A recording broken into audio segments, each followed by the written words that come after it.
Hello, everybody, and happy Sunday to you. This is Shanth Enjeti Art. I am, of course, Shanth Enjeti, and today we're going to be doing some painting, some drawing, some hanging out. Thank you so much for being here. I hope everybody's having a great one. And let me see. Let me adjust this the settings on this so I can make sure that you guys can see it okay. But again, I hope everybody's having a great Sunday. I got Fopeezy in the house. It is great to see you with an excellent question. And so I'm going to definitely be speaking to that. Why can't I get this ding-dang thing to work is a good question. So let's see. I've got this over here. There we go. Oh, look at those likes just appearing in the chat. You guys are awesome. Let me see how I can get the color right on this. It's a little bit warmer than that. There we go. These are the things. These are the days of our lives. But we've got channel member Mark's Music Obsession in the house. How are you doing, brother? It is great to see you. And so, I had a great question before this stream started, and I want to talk about it. It is perfect timing to do so. And that is from Fopeezy. And Fopeezy said, which I absolutely love this question. It's a great question, and something I love to speak to, because it's something very near and dear to me anyway. Shanth, I just started drawing just for fun, have no interest in being a pro. I'm far too old. Do you think learning to draw basic shapes is the best way to start? This is what I have been doing for 3 weeks. Waste of time or okay path? First of all, let's go to the starting to learn something new. And starting to learn something new for the joy of actually learning it, which is fantastic. So you may not know this about me, but about 2 years ago, I started to learn. I started taking violin lessons. And I practiced the violin almost every single day. It's brought so much joy into my life. And I started doing that when I turned, 45. I'm 47 now. And then on top of that, I actually never could write in script. So I started trying to learn how to write in script about 6 or 7 years ago. And started writing in script, and now I write in script like it's second nature. So I cannot say enough, guys. I cannot say enough. And welcome, channel member Ferris Comics. It is great to see you, Ferris Comics, and great to have you in the house. I also see Mr. Monkey Boy 1969. So yeah, so let me just speak to that because that is a big thing. I sometimes think that is absolutely the best way to approach everything. How many books do I realize I'm like, oh, I haven't read that classic book. I hear it talked about all the time, but maybe I should start reading it. What's up, Comrade Sammy? How are you doing? And so, yeah, I started YouTubing 5 years ago. And it was the 5-year anniversary of my YouTube channel on the 14th of March. So I think that is what, that's what keeps us going. If you have the spark to learn something, it is always the right thing to do. So now, on to the basic shapes thing.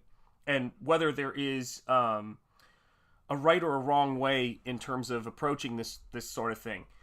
I always say that the best way to go about this kind of stuff is what seems natural when you start. The very thing that should drive you, first of all, is just the enjoyment of doing what I'm doing right now, which is to say, just the act of, making marks on a blank piece of paper, a blank canvas, whatever you're using. And then the next thing I would say is then start chasing the subjects and the things that interest you, because if you're working on something, and I would say this, let me make this one caveat here. I would say that drawing from observation, from life. Now, the purpose of doing so is not so much to get the perfect accuracy. As I was saying the other day to a really good buddy of mine and a fellow artist, that the purpose of drawing from observations, having your hand here, having it on the piece of paper, looking at your subject, and only occasionally checking your mirrors to see where your drawing's at, but it's to absorb information. The simple act of moving your hand is going to be invigorating when you have that interest in drawing, and the observation is going to give you a deeper appreciation of what's in front of you. So that would be my thought on it, but I mean, there really is no particularly wrong way to do it. The great miracle is to do it. It is great to see you. 40% Zed. Is script another way of saying cursive? Yes, or something else. Yes, it's another way to speak to saying cursive. So I started writing out not code or anything like that, and yeah, it was big because I had, believe it or not, and you can believe it because it's true, I had very, very poor hand control when I was younger. Incredibly poor hand control. And I would actually get kept in from recess because I could not write letters, and they were just trying to help me get better. It was so difficult for me.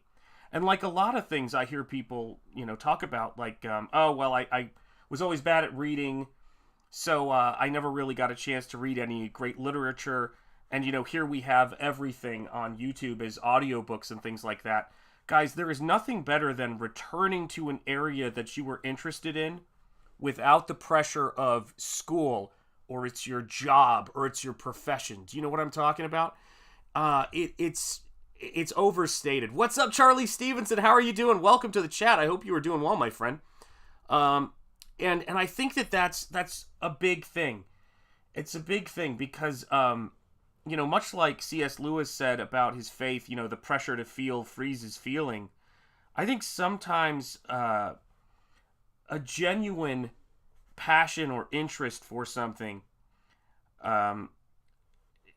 doesn't necessarily need to be judged immediately in its inception, which is why I think that doing anything like this for a career or for a living is one way to have the experience, but it is the most high-octane, high-pressure way to do it.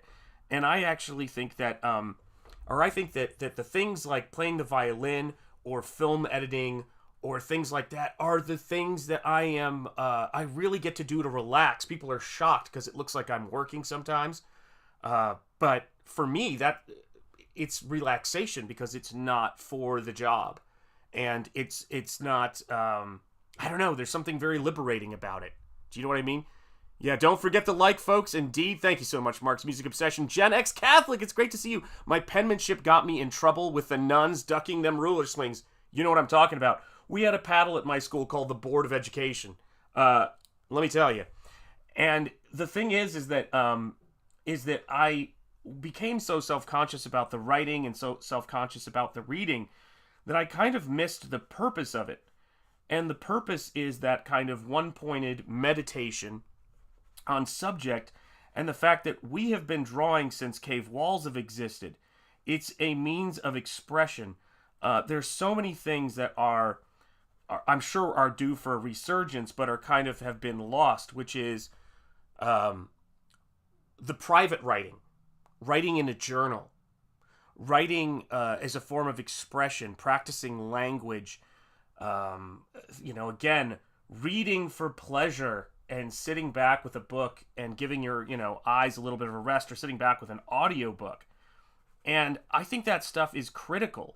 Listening to music, like I was sitting around the other day and I was thinking, how many songs by Johann Sebastian Bach have I heard? How many have I not heard? And how many do I not know the name to?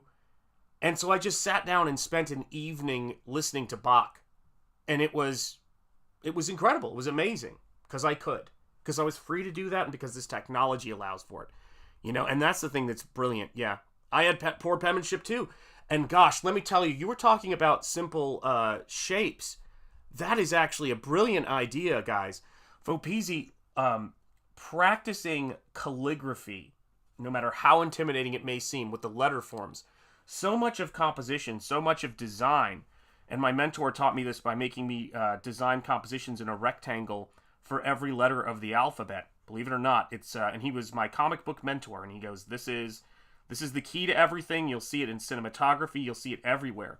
As he said, try designing letter forms with the letters of the alphabet. And if you think that sounds crazy or you haven't heard that before, this is the wild part of it.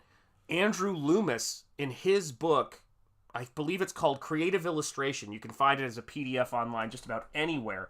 And a lot of people like to buy the hard copy of it. because it was out of print for so long, and I've owned several hard copies of it. In creative illustration, he has a whole section on drawing compositions and building compositions from letter forms. Can't say it any better than that. And he's a legend, you know. Sometimes my penmanship is great, looks mechanical sometimes, it's bad. Probably depends on the mood or condition your fingers, and hands are in at the time, amen to that.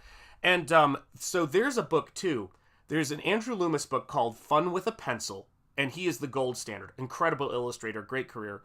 And then there's another book called Creative Illustration. You might enjoy both. They are wonderful, and I guarantee they're online as PDFs, and hopefully still available on Amazon. We've got channel member Timmy Mello in the house. Hail, chat. And you don't even want to see the scribbles I pass off as penmanship. Thank God for digital keyboards. Indeed, Timmy Mello. I have had those moments where I look at my penmanship and I go, well, I know I don't have a doctor's salary, but I have a doctor's penmanship.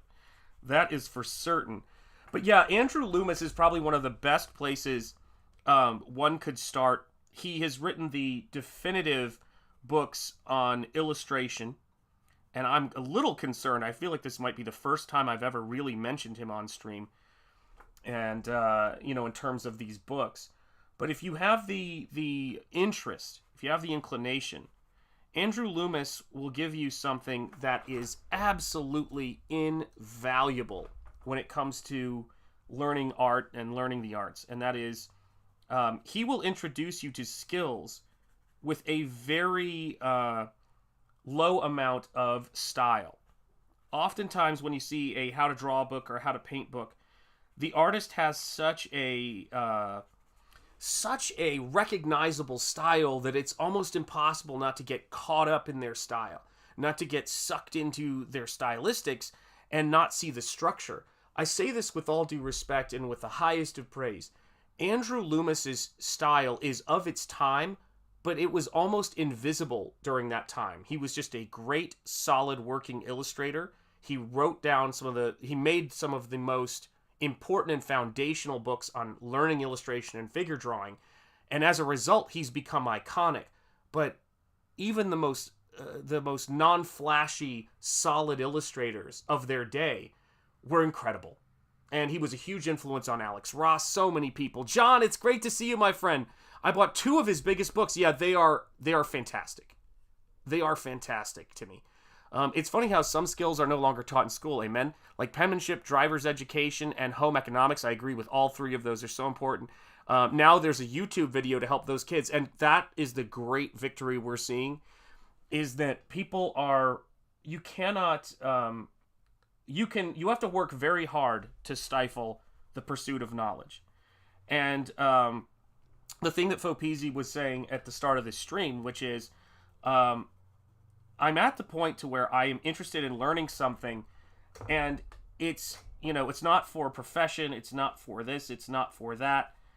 I say that is the best reason in the world to learn something, because this is your shot on this planet. I realized that a couple of years ago, that this is the chance I have to learn and play the violin.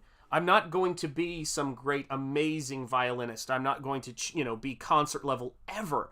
That wasn't the point. The point was to have this connection with, the wood and the strings and the bow, and to hear and make sound with it, and then learn how to repeat very simple songs. I will tell you, there is something invigorating about the first time you successfully play row your boat on a violin for the first time. It's fantastic. It's fantastic. Don't miss those moments, not for anybody. And certainly don't let, it's crazy, right? If there's one thing I think affects artists so much, younger generation of artists, just like it affects them as individuals, the people of this generation, is showing your artwork and putting your artwork out there in the same forum as professionals do, and navigating that. Because the thing about it is that there's so many people out there and there's so many things going on. So much of the learning we do, it's the difference between going to a gym and going to a bodybuilding contest. You know, the work of, how do I word this? I'll give you an example, and this is not to speak to these things. You know, it's not to speak to these things in a derogatory, sense. A guy in his room, it's great to see you. My dad started playing some violin in his 60s. There you go. There you go, man. Yeah, it might be lunchtime for Rocky, and he might be in church, come to think of it. But it's the craziest thing. But you see a lot of YouTube art channels. I do realize and recognize the irony of what I'm saying right now. But you see a particular kind where it's, watch me draw this photo accurately, or watch me do a timed drawing of a hand, or watch me do this. And they are fantastic to watch. There are so many of those things. They can be fun. But that's actually for making art on YouTube. The purpose of that is to do something that people will find fun to watch on YouTube. In a sense, it's almost like a magic trick. The time painting, or look at how accurately I can copy this particular thing. And what is kind of strange, and I guess maybe makes what I do here somewhat unique, but I'm not saying I'm alone in it, I just said somewhat unique, let me be clear, is the fact that I'm actually painting, and actually I see a lot of people. I saw Skip Edwards doing this the other day. I see tons of Comicsgate folks. Hey, what is up, Skunk Artworks? It's great to see you, my friend. Yeah, it's that you get this time to actually just make the work. And if you put the pressure of how many likes is it getting on Instagram, or how many this is it getting here, one, that's not really the way you grow. And also, sometimes we need to seek very specific feedback in terms of when we're trying to grow as artists. And I think that one of the big issues that a lot of people run into is they try to take everyone on the internet's advice. And you really can't, because no artist is taking every person on the internet's advice. You got to find a couple of things that make sense, a couple of rules, and then you have to live with one person's rules for a little bit, and people who have kind of analogous approaches to these things. And the reason is because if you use 5 different approaches, you may end up having certain things cancel each other out. And that's another thing I've seen happen. I mean, I used to have students when I was teaching college and visual arts colleges. The thing that I would have students come to me, and it was really funny. They go, "You're telling me this, but this person's telling me that." And I said, don't try to reconcile them. When I'm talking to you, listen to what I have to say, consider it, look at it, and then you listen to the other person. The purpose of this is not to, we're not having an argument about this.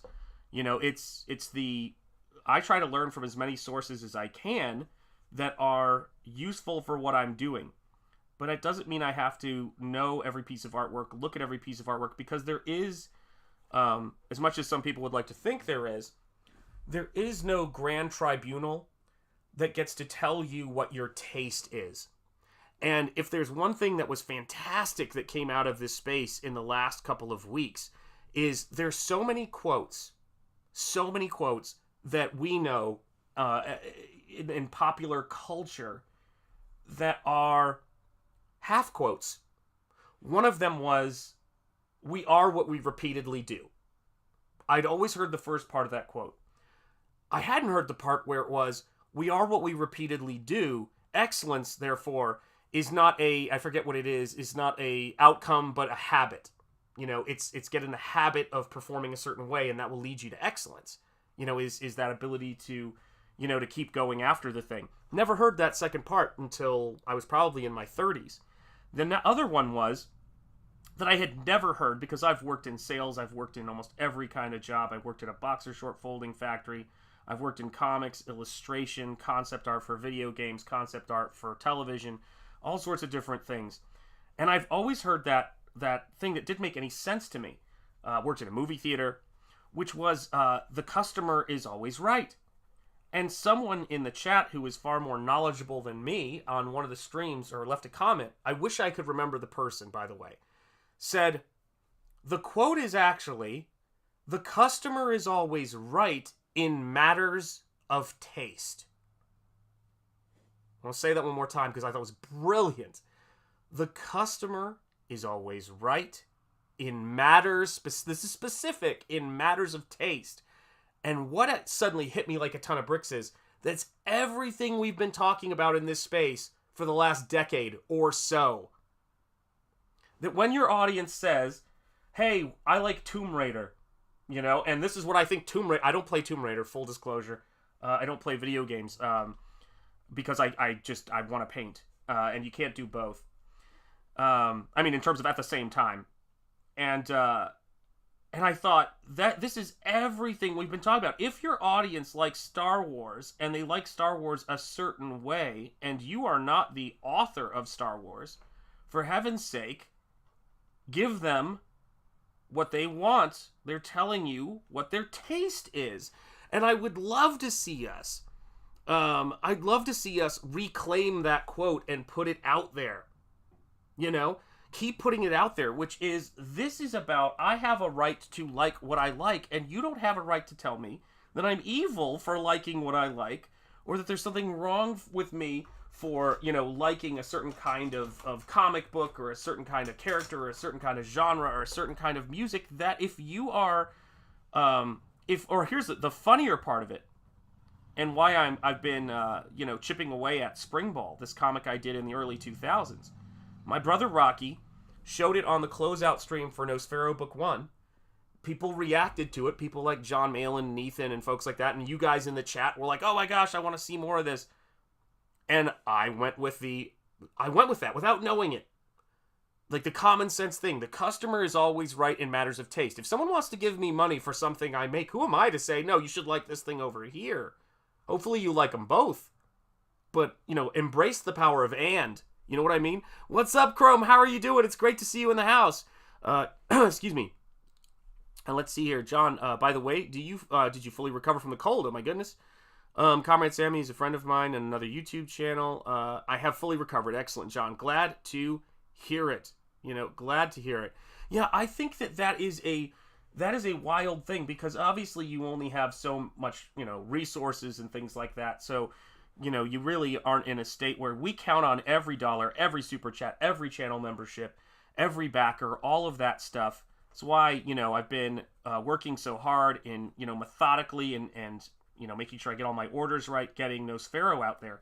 The reason is because while I'm trying to get Nosfero out there, and while I'm, you know, shipping Nosfero, and there are no active campaigns, we have no income coming in. So there's a massive emphasis on, outside of commissions and things like that, but there's a massive emphasis on that aspect of things, because, you know, I can only paint, I have to always be painting, making artwork, writing the next stories, doing YouTube and all of that kind of stuff.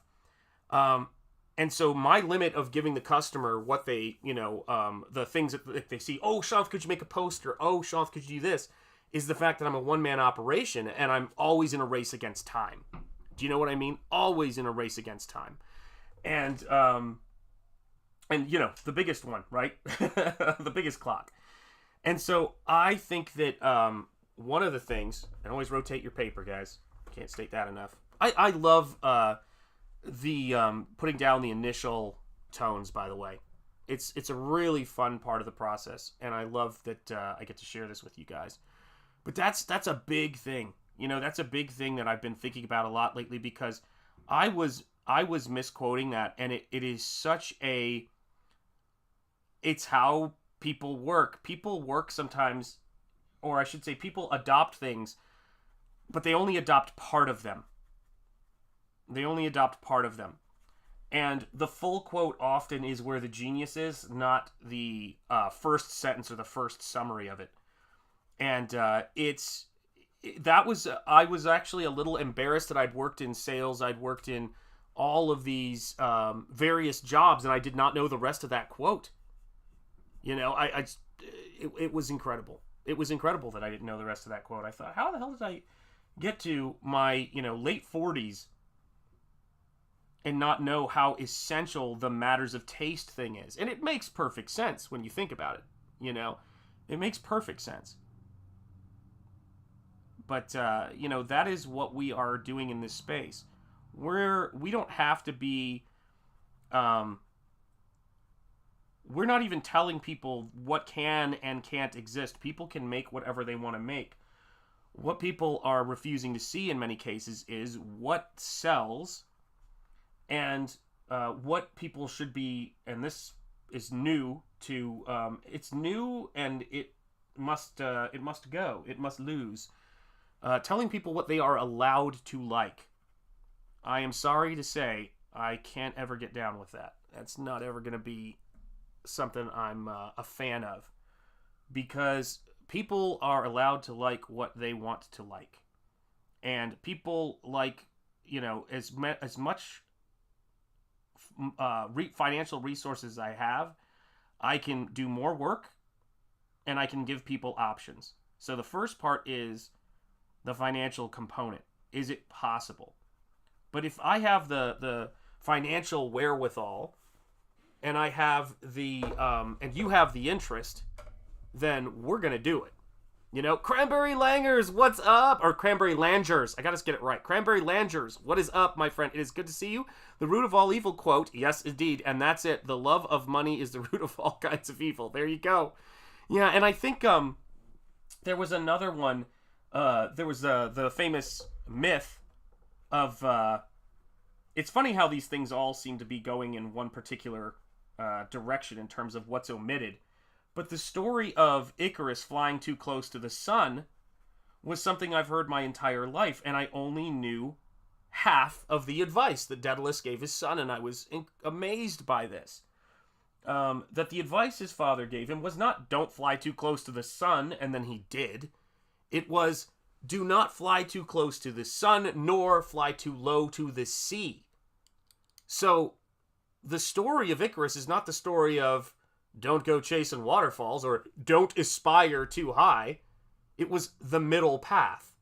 You have to, there's this balance that comes with wisdom and understanding things that you don't, it's the Buddhism quote when Prince Siddhartha is listening to the music teacher teaching his class as he goes down the river on a boat, and he's saying, if you tie the strings too tight, they'll break. If you make them too loose, it won't play. There it is.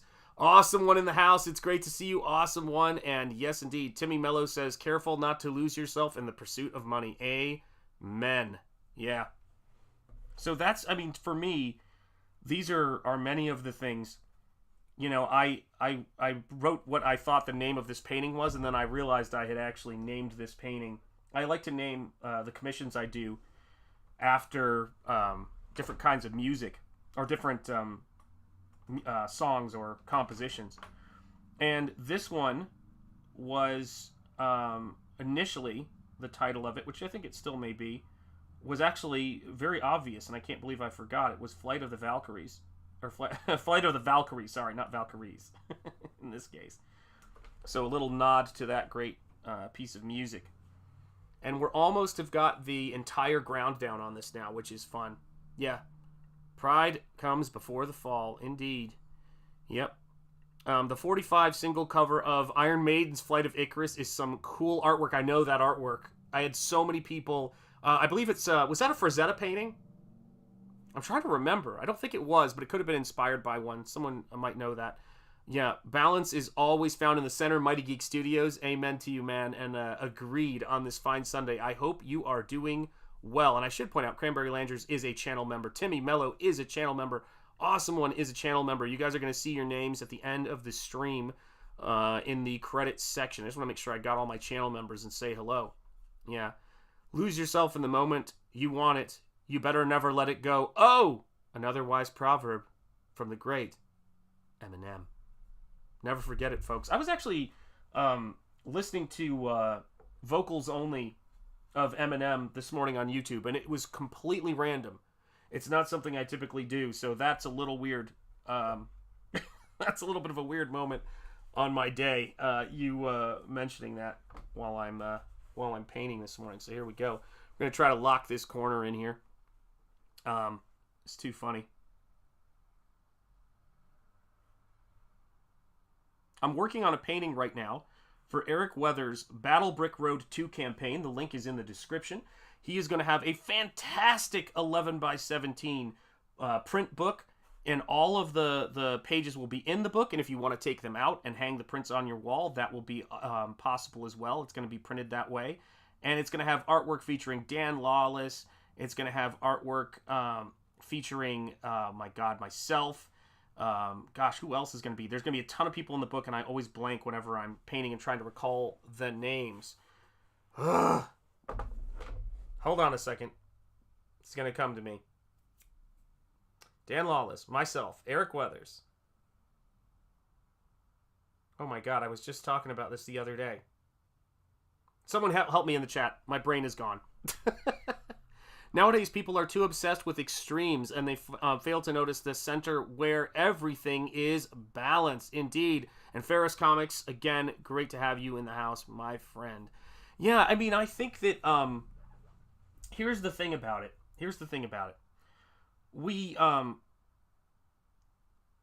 I think that it's a common trap that we can all sort of fall into, or that human beings fall into, right? Which is thinking about things in a very locked in, dogmatic fashion.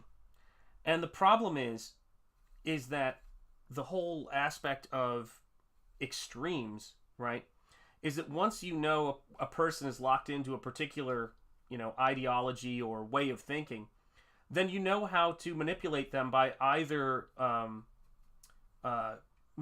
being able to agitate them or ingratiate yourself to them, which is why I think it used to be, when I was coming up in the South, there were two topics. Boy, how things are very different now. There were two topics you just didn't talk about in front of company, and one of them was politics, and the other one was religion. But the meaning for that was very much about the tendency of people to sort of virtue signal and manipulate, people's based on what they know about them. And I've always said that they're at the, as we do this work, and as I go through things, we have to have, whenever I meet somebody, we have to have more in common than what we're against. We got to have a few things that we're for, but those things don't have to be the exact same thing. And I think that's where a lot of people get tripped up. So I like fantasy, I like storytelling, I like comics, and I like art. But it doesn't mean that I want everybody to like the same art I like and make artwork that looks like mine for me to have any kind of connection with them. In fact, I've found it's very enjoyable to meet people who approach things in a very different way. Cranberry Langers with Matthew 10:28. Do not be afraid of those who kill the body but cannot kill the soul. Rather be afraid of the one who can destroy both soul and body in hell. Absolutely. Amen. Timmy Mello seconding that. Is Aaron Lepresti? I don't know if he's in that. Is he? I have to ask Eric. My brain is gone. There is one who pretends to be rich but has nothing. Another pretends to be poor but has great wealth. Yeah, and I've often loved that moment in and that's why I have the stickers that I seal every comic book with. It's a custom sticker made with Liberty in the U.S.A. This sticker is also a nod to the film company of Frank Capra that is at the start of It's a Wonderful Life. And I always love that line, no man is poor who has friends and has people around him. And I think that there was a deprivation before we found, each other online who were interested in comics and interested in these conversations. There was a deprivation of kindred spirits being able to find each other because lines of communication were so locked down, and there was, almost an Orwellian, this is the party line kind of thing. And it's better for everybody and everybody's spirit to realize why everyone's free speech and everyone's liberty is important. Because, one, you don't have it unless, everyone else has got it. But one day you will be the person who is not able to experience and express your life in ways that are both legal and should be, and subjective and should be your personal right to do. And I don't want to live in a world where you can't make certain kinds of art because the party in power, and I mean that in terms of what you see in communist countries and things like that, that they won't allow you to make it. Because the next thing that somebody makes, I don't know if it's a good idea to have people who aren't making things decide what gets made. It's a pretty wild sort of thing, and you see a lot of folks who are fighting to be in independent spaces, which is why thank you guys for being here. Hit the like if you haven't yet, get the word out about these streams. But it's why I think so many people are fighting, and we need your support in this independent space to make work as individual creators, because these opportunities to do so are new. They haven't been possible for someone like me to get people to crowdfund to the point to where I can financially survive this, which is big, I'm finding it, if your foundation isn't moral, that building endeavor will crash and burn sooner or later. Yeah, you know what I've also found that's interesting, and that is a good point, is that if you're doing things for what you believe, the kind of person you believe the outcome will make you into, then it's doomed to fail. Because as that quote said, excellence is a habit. It's a repetition. You become that person that you want to become only when you are that person. The other stuff is the result of that. And that's why I think it's been very cool hanging out with you guys in general, because there's a lot of wisdom in the chat, and I like the fact that we're grouped together out of shared interest and that we span the full age range, because that's another thing that's difficult to find. It's difficult to find people, I think, in the public, quote unquote, the curated public space, with a diverse, backgrounds and diverse age range. And that's what's great about it. I only have 2 paid memberships on YouTube. This is one of them, brother. Thank you so much, Mark's Music Obsession. We love you, man. You're a good dude. Shanth, if you do not like what I like, then you're canceled. 100%. We are seeing that a lot in society today. The house built on sand versus the house built on a stony foundation. Amen. Blue Boy Comics. Damn, I'm late. Well, it's great to have you here. You're always on time here, brother. Don't you worry. Black Rose Comics. B Rose, how are you doing? It's great to see you. It's been a long time. How have you been, man? Holy cow.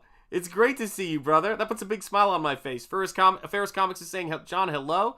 And yeah, indeed, guys. Use those custom emojis for all my channel members, too, because those were really fun to do. Really fun to do. Yeah, you're seeing a lot of that, and with a lot of the great wisdom that we have and a lot of the great storytelling and things that we have, which is why I love to read old stories. I mean, if you haven't recently or ever really, read or listened to the audiobook of Bram Stoker's Dracula, it is one of the most uplifting, gothic, I wouldn't even say horror. It's almost like a romance or adventure, but it is a horror story in a sense. Books ever. And if there's a book that distills perfectly the what I want in Nosfero, which is a story of fellowship, of good versus evil, of faith, of a bunch of guys getting together, or towards a common purpose, in some case to save one of their wives. Like, my buddy's wife has been taken by this monster. Quincy, let's ride. I love that book for that reason, man. I love that book for that reason. Hail to the chat. Just getting in. Yeah, absolutely. What's up, Ellie? How are you doing? Broken until broken. That's right. Ellie the Broken until Broken 3. Shout out to Kenneth Rocafort. Yeah, hey, I'm still around, just laying low before dropping the next campaign. Understood. Yeah, my man's in the house. It's good to see you guys, man. Welcome, welcome, welcome. You guys are great. Yeah. It is. It's very Taken, John. It's very much like that, which is these 3 gentlemen. If you may know the story a bit. these three gentlemen are courting the same girl. And rather than being just, hardcore rivals and they hate each other and their attitude is very much let the best man win, And when the best man wins, tragedy falls on the relationship because Lucy, it becomes infected, bitten by a vampire. And before Lucy is even resurrected as a vampire, it's the story of one of the men calling upon his professor, the doctor calling upon his professor, Van Helsing, to come to his aid to help his quote-unquote romantic rival's fiancé. The story of Quincy, the Texan, coming to the rescue. The story of all of these people coming to the rescue because that's what men do. That's what men do. It is the real heart of the bro code, as my son has often talked to me about. It's always great to hear the newer takes of it. But that's the heart of it, which is you don't mess with a girl that's spoken for by another dude, and when one of your brother's girl is in trouble, if she's, has a health problem, you have his back. If something happens to the family, you have his back. That's it. That's all it is. And the book is a wonderful tale of adventure, fellowship, and gothic horror setting, and it's wonderful. And that is what I love about, writing Nosfero, and that is why I'm so excited to get these books shipped.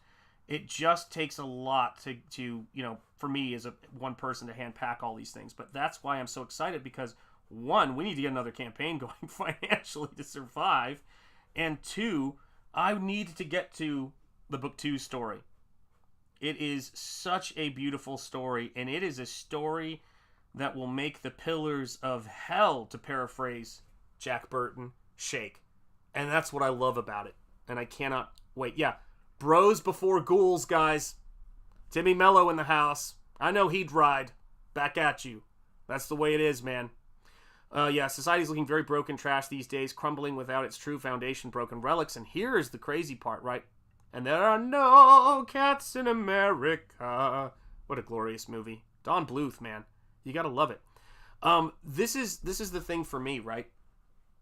Is that the greatest trick that's ever been pulled on us is that we can't read old entertainment and old books, and that there isn't new entertainment like Nosfero, like what we're doing in the Iron Age, for people to read. It's crazy. If you feel disheartened at all, turn off what you're watching or go to YouTube and listen to an audiobook. Cranberry Langers with a $3 super chat. Thank you, my friend. My goodness. Good luck and do another one. Amen, my friend. Amen. And let me play a cheerleader for you, because that's what happens when you send a super chat here at Shanth Enjeti Art. Charge! Boom! I know, Mark. We're gonna get you your Nosfero. I know. I'm so sorry you missed the first campaign, man. But don't worry. The Second Chance campaign is coming hot on the heels of me getting these things shipped. I'm gonna start doing a sign-up page soon, because I know a lot of people have been asking for it, and a lot of people have just been wondering. It's been a wild year, and that has not escaped me. I've got some artwork that's going to be in John Malin's newest Visions, and he was very kind of him, and I was honored. He told me that it was where it was in the book, and I was incredibly honored. I actually have another piece in Visions. That's the character of one of my brothers, and I don't know what I'm allowed to say about that yet. I haven't shown it yet. I feel like I should be able to say whose it is. If he's around or if he's in the chat, he can do it. He can risk the wrath. But no one's really even seen that painting. That's what's crazy. It's been totally under wraps, man. Yeah, Comicsgate founding father, John Malin, the first man over the wall, guys. The first man over the wall. Never forget it, man. And that's the thing, right? It just takes one person, person's courage. We were talking about that on the show that I was doing on Thursday, and I'm going to continue doing, which is the show where I, if there's a movie on YouTube, I say open it up in another window. And I'm actually going to have pictures from the movie for people who are on their phone this time. And we do sort of a watch party, but we talk about what the things are in the movie and what makes it so interesting. And we're talking about Mary Shelley's Frankenstein, and I just think Mary, Percy Shelley, and all those folks, those creative folks who hung out together, and they created things like, Lord Byron's idea that would evolve into Dracula by Bram Stoker, Mary Shelley. These were people putting pen to paper with just the words of it, and they were creating new horizons, new genres, new canon, new icons. If we don't think that's probable, that makes sense. It isn't probable that someone's going to do that, but we're not allowed to say it isn't possible. It's 100% possible because we've seen it done time and time again. We have seen people try to bring us down, say everything is subjective, everything is hopeless, and when I say us, I mean humanity. Bring humanity down, lower it to the lowest common denominator so many times before. And the thing that always brings it back is a reconnecting with those old stories. And those old stories seem to be indestructible because it's almost like a song that we're born knowing. It's that what did I think Bill Moyers may have even said that when he was interviewing Joseph Campbell. It's a song that we seem to know and hum even if we can't name the tune. And I think that that's really what it is. It's that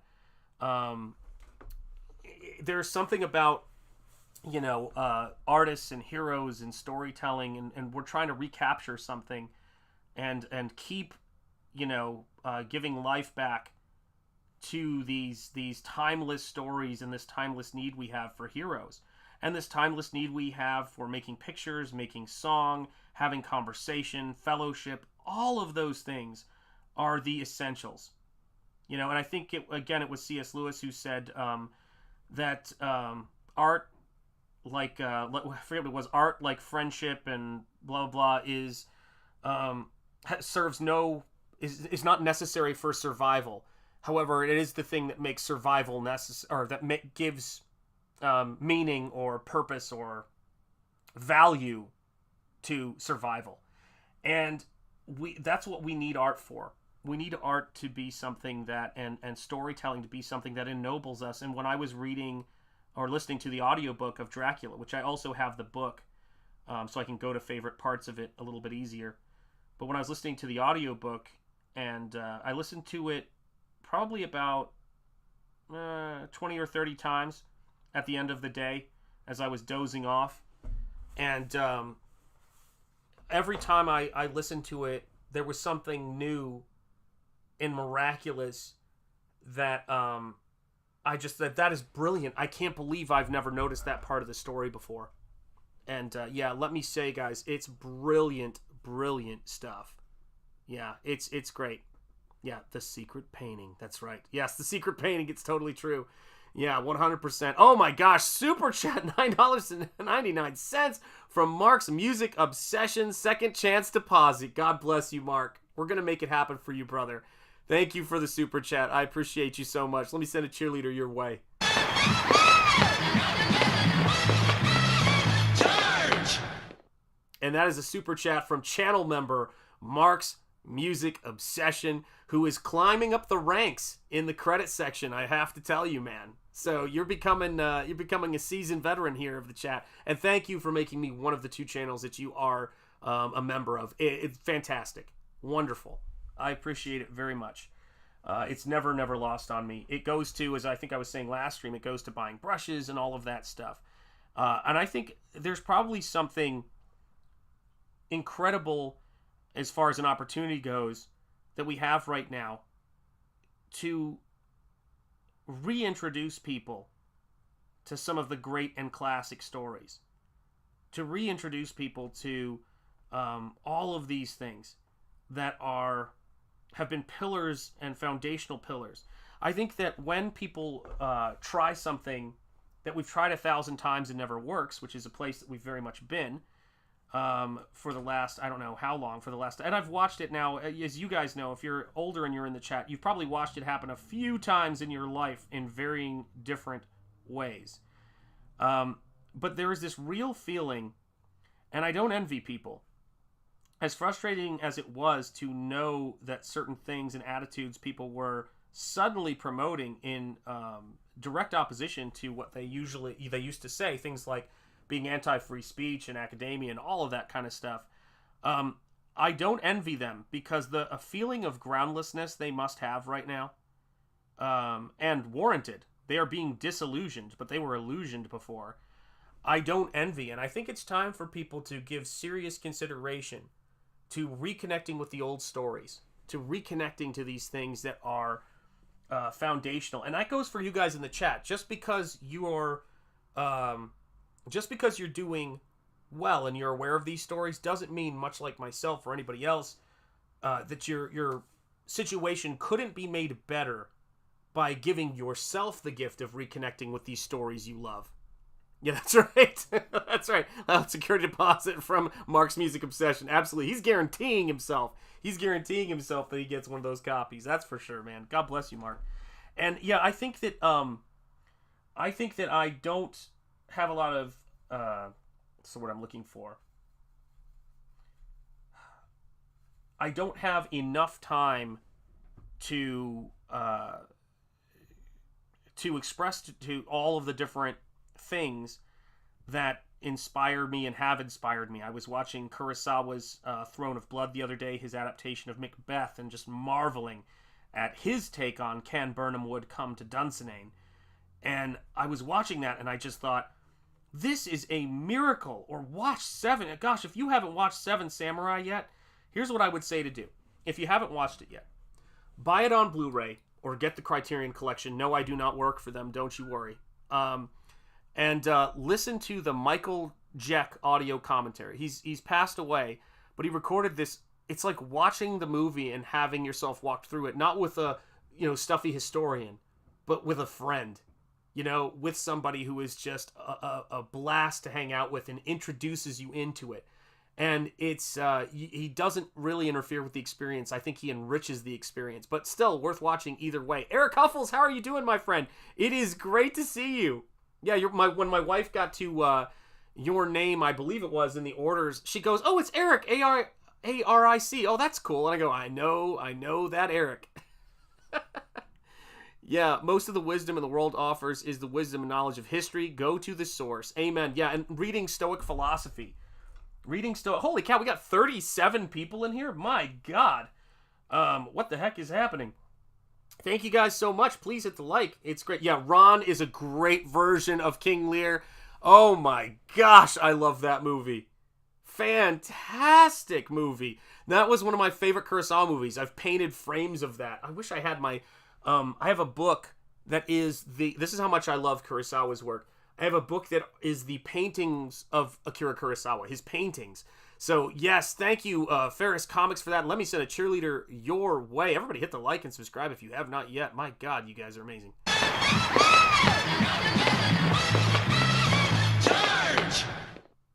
And couldn't agree more, Gen X Catholic, that we can't affect the way the movies hit us. And yeah, Seven Samurai is great, but my heart belongs to Magnificent Seven. That is one of the most beautiful conversations between different cultures, right?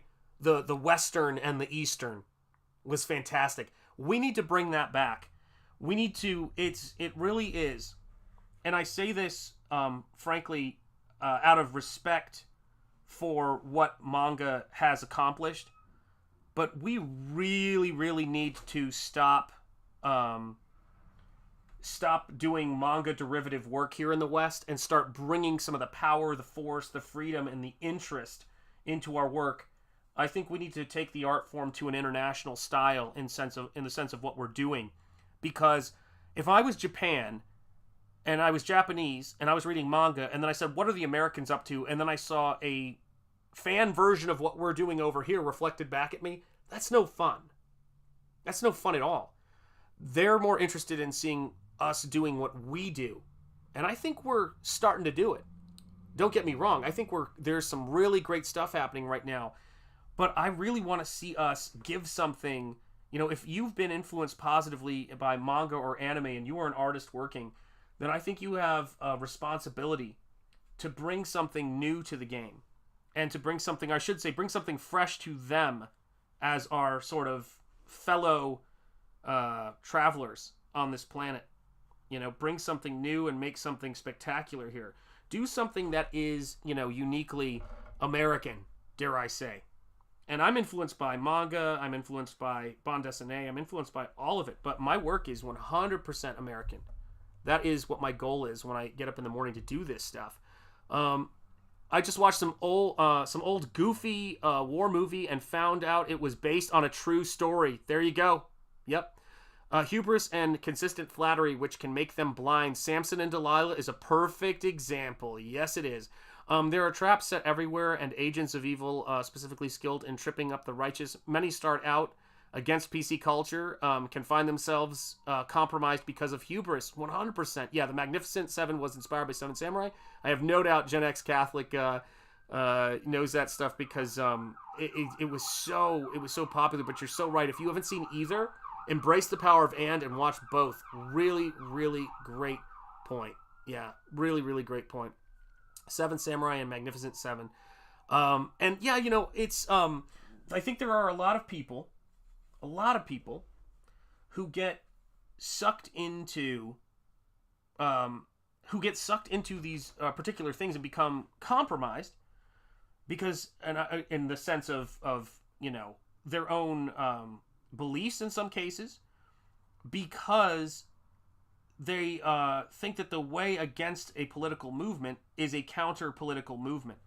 But the duplicitous, political, what's the word I'm looking for? Parasites is the best word I can come up with. If whatever politics you tell them you are, they know how to appease you. They know what you want to hear, the kind of like buzzwords that you want to hear, which is why buzzwords are so tricky. You know, Skip Edwards, my artist brother, it's great to see you, man. How are you doing? Yeah, we deal in lead. That's right. Yeah, it's so true. Shanth's ride is here. Yeah, that's right. Yeah, cops are definitely here for me. Yeah, we need to go beyond. Says John. Mighty Geek says we need to go beyond the superheroes and focus on our culture, as it once was. Well, you're so right about that, my man. My brother, Eric Weathers, my painting brother, my artist brother, and, of course, Battle Brick Road 2. The link is in the description. Move the needle for Eric Weathers. Give him a wonderful, wonderful Sunday, because he has been a incredibly good friend and artist brother in this space, and somebody who collaborated with me as my letterer on Nosfero the Crypt Walker. And this painting will be available in the print set. And Eric is, I believe, Eric, are you a...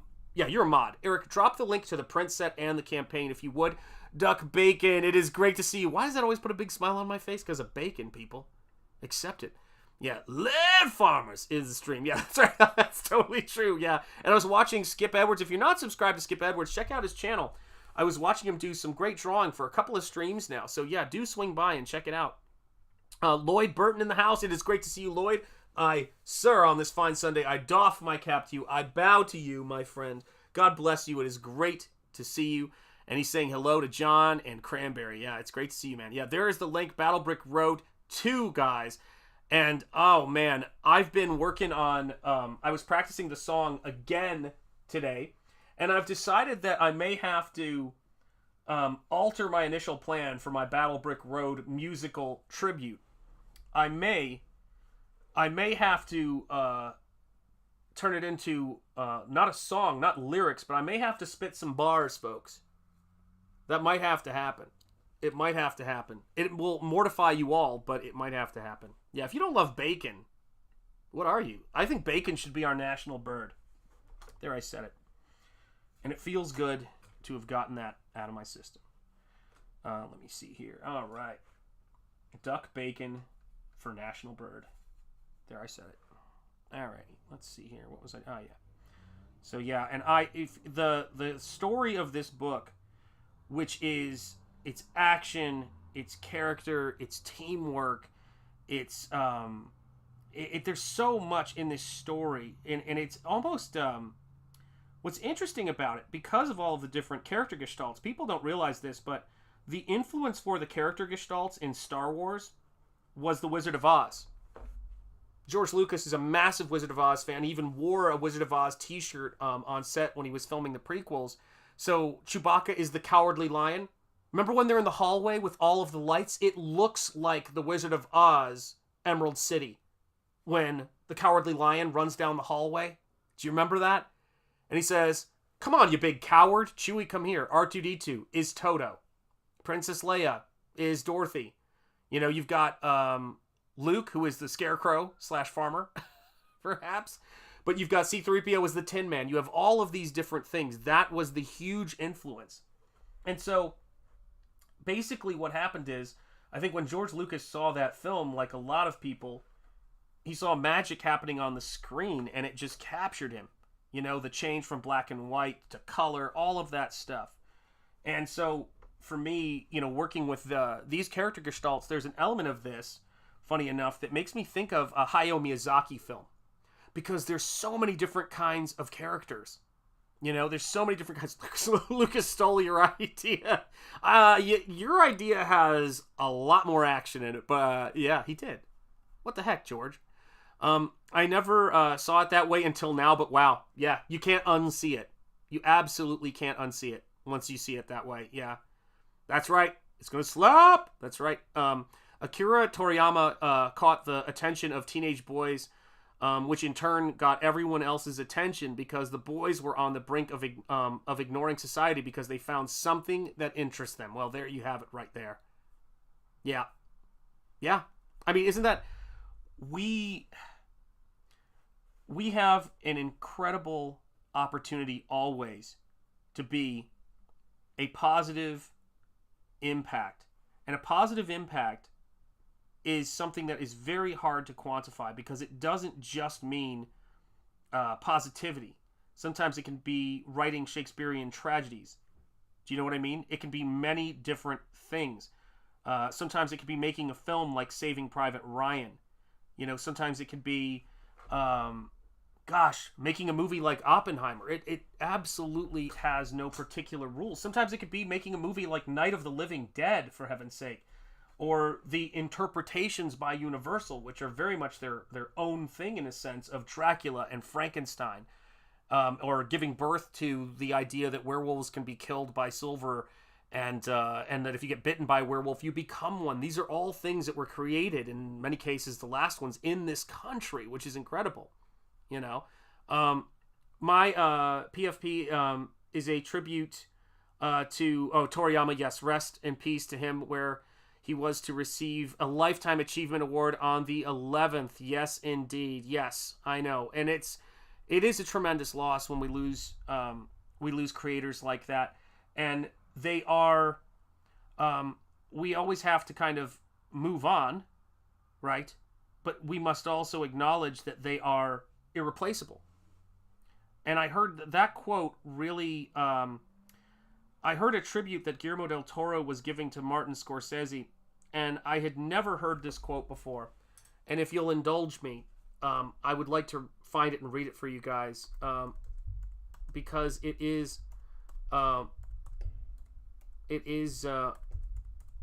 really a beautiful quote, a really beautiful quote. Let me see if I can find it.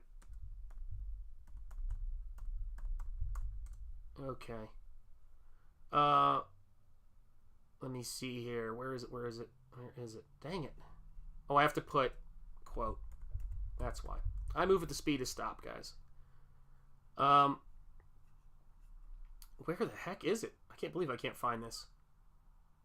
Ugh, this is gonna annoy me.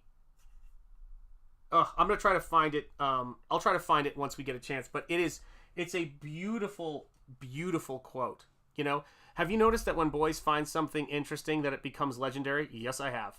Yeah, Achilles found a sword, and that's how we got there. Yeah, he did a lot of moral standard for. Yes, he did. Yes, he did. Okay, I'm gonna find this quote.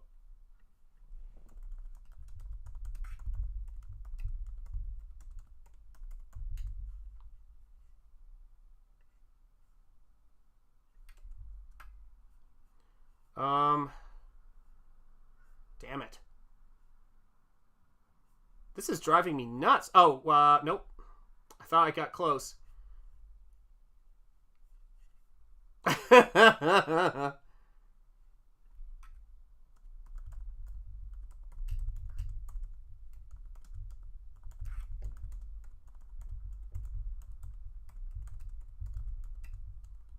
I don't care. This is going to happen if it kills me.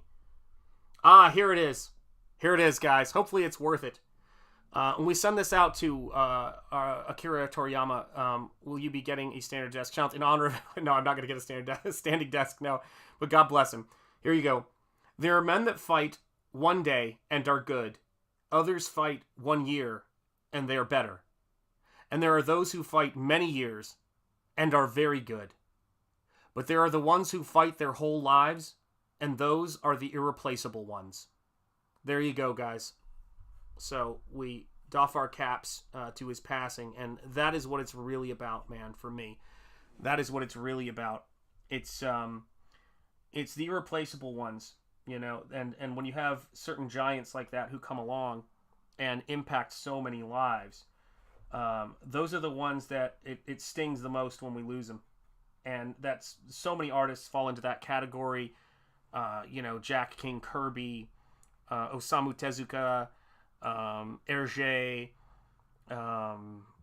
My God, I could just think of some Winsor McKay, Walt Disney.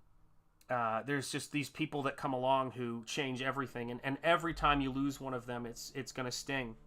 You know, it's gonna be tough to absorb, but it's the nature of these things.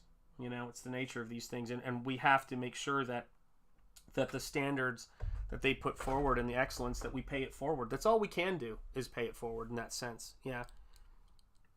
He was one of the best, and to Japan as to who Stan Lee was to us. His work changed my life as a kid. Beautiful. Yeah. Hergé and Walt rocked 100%. Yeah.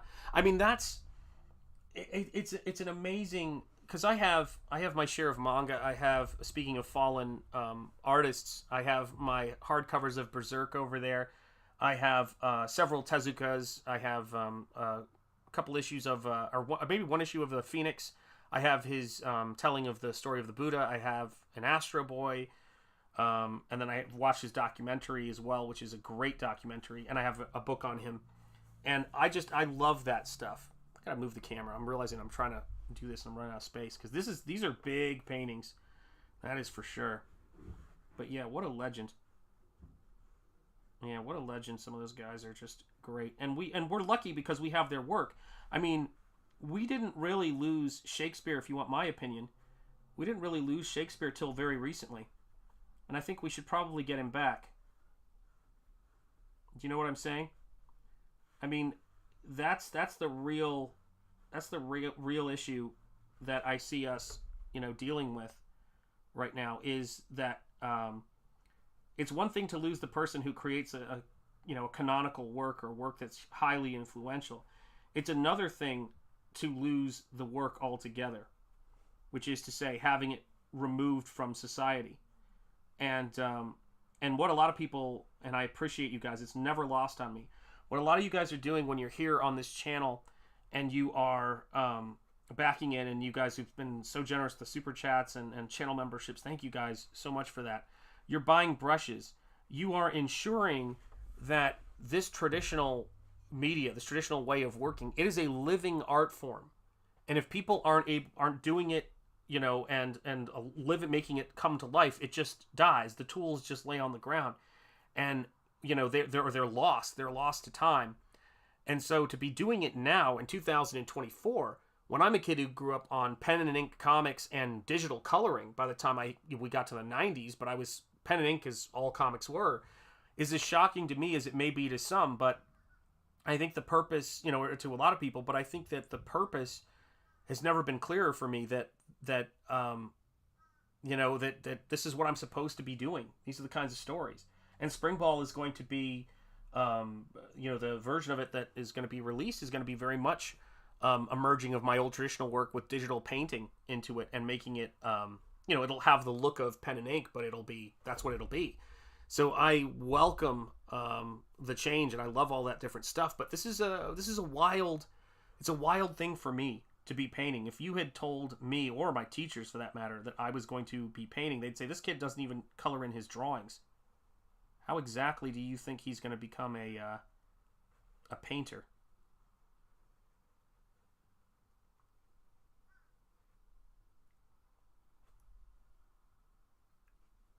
It's always nice, those little still moments when the brush is, doing its thing.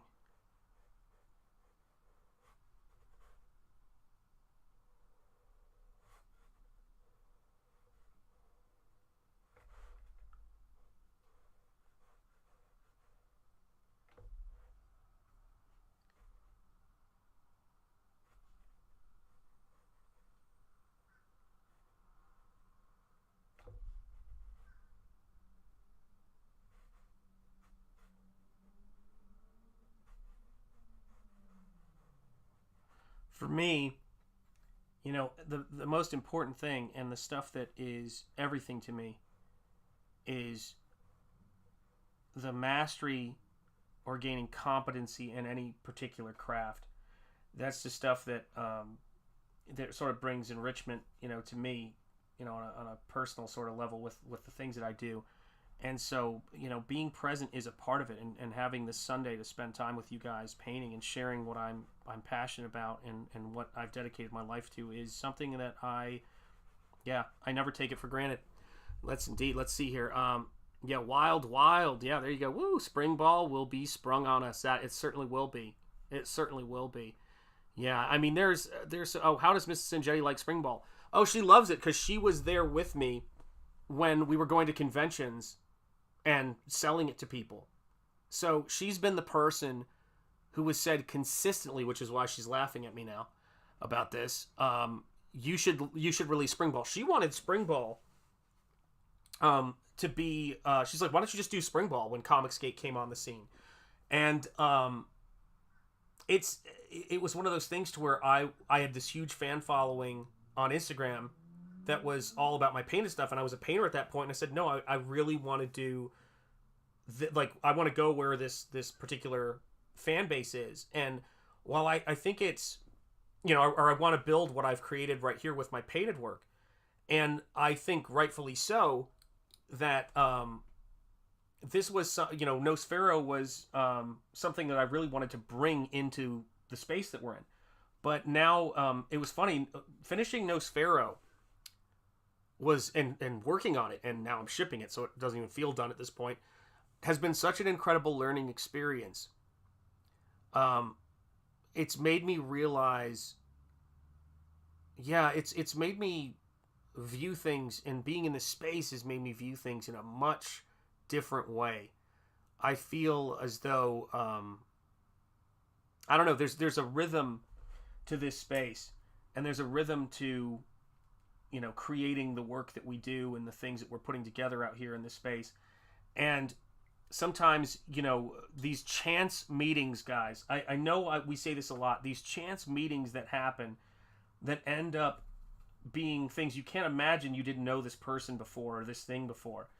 And, it's fantastic, guys. And so, so I'm here to kind of, in a lot of ways, I've been really enjoying just trusting the process. I didn't want to let myself write Nosfero 2, or even come up with the idea for Nosfero 2, until I finished the first book. But I found myself, again, I know I've said this on streams before, but I came up with 2 ideas for the story almost against my will. But when I was done, I finally said, all right, now it's time for you to come up with what's going to be the sequel to Nosfero. Like, where's the story going next? And I came up with a story, and it was neither. I sat down to try to pick between the 2, and I went, nope. This only finishing up that book, sending it to printer, and then starting to ship it was going to let me know what the thing it was I'm supposed to do. So what is Spring Ball supposed to lead to? What is Nosfero going to lead to? I know Nosfero has more stories left in it. Spring Ball has this story that is been waiting to be wrapped up. And where will it take me? Where will all this go? I don't know. I was saying to my wife the other day that I really think, because I've been trying to figure out where to go with it and what to do. What is up, Miss Saren? How are you doing? Great to see you. Let me see here. Yeah, that figures, indeed. Yeah, maybe Mrs. Enjetti will make some spring rolls. Oh, that would be delicious. Oh, that sounds good. You got to play the piece from Young Frankenstein on the violin. I absolutely... I love that movie. That would be great. Yes, indeed, man. Young Frankenstein. I love that movie. It's so fantastic. Hey, Miss Saren. Says Charlie Stevenson. Yeah. Everything seems to be by the chance, by the eyes of a man, but on God's clock, absolutely divinity orchestrated. Got Blade. Is some of this done with a micron? Yeah, some of this is done with a, and that's a great question, Got Blade. It's great to see you in the house. How you doing? Some of it is inked and scribbled with a micron-like pen, a Unipin fine liner .1. I don't know if you can see that, but a Unipin fine line .1. So I'll scribble that stuff in sometimes, and there's really, it's kind of strange, you know. There's not one particular set way of doing things, and I'm starting to, for me, in terms of what I use, and I'm even seeing this with Spring Ball, man. Spring Ball's got this, you know, crazy quality to it. Does Mrs. Enjetti make spring rolls? No, she does not, but she loves to eat them. I may have to take her out for some spring rolls at some point, because she does enjoy them. So yeah, very good call, awesome one. And yeah, I just love the whole aspect of where this stuff can take us. And what ended up happening was, I was doing a closeout stream with Jericho and my brother Rocky, and my brother Rocky, who a lot of you guys follow him on his channel. He and it's funny how that led to his channel, all that stuff. But he was on my stream and he started taking out all my old work, and he showed Spring Ball, and then I had showed it to John Malin because we were messaging on Twitter, and I said, you know, this book wouldn't have been possible, you know, without, you know, Comicsgate and without what we're doing here in this space. And I said, I tried this through Diamond in early 2000s, and I showed him Spring Ball, and he's like, have you thought about reworking this? Put this out again? And then Ethan saw it like within 2 or 3 days. So I think Spring Ball would work great, you know, if at All Caps Comics, to be honest. It's got that vibe of what All Caps Comics puts out, man. But yeah, it's like either way it will get published by me or you know, somebody else. But these are crazy times, man, for creativity, and I hope you guys are feeling optimism coming from me, because I think it's one thing that is, and I hope you're feeling inspired, because I think that's one thing we can never have too much of. And speaking of inspiring artists, we've got Comics Mate Dean in the house. Dean, I still think about your Lucent piece, man. That is a stunning piece. Really love it. Yeah, indeed, man. Indeed, yeah. And it was just a really great piece. And, you know, the fact that it's never lost on me, the fact that, you know, I've got so many friends and we're able to kind of talk across the globe here. You know, it's wild. It's absolutely wild. Which makes sense to me, you know, because it's like I had family I used to visit in India. I had family I used to visit in Austria, you know, so I've been around a lot of different places. And while I love America the most, it was a pleasure. You know, there's certain experiences of, you know, going to Agra Fort for the, you know, well, actually not the first time, but the only time, going to Agra Fort and riding elephants up the side of this and pathway to this, you know, very ancient fort in India, and learning about its history. That was just wild stuff. And yeah, going to the Vatican and seeing the Sistine Chapel was an incredible experience.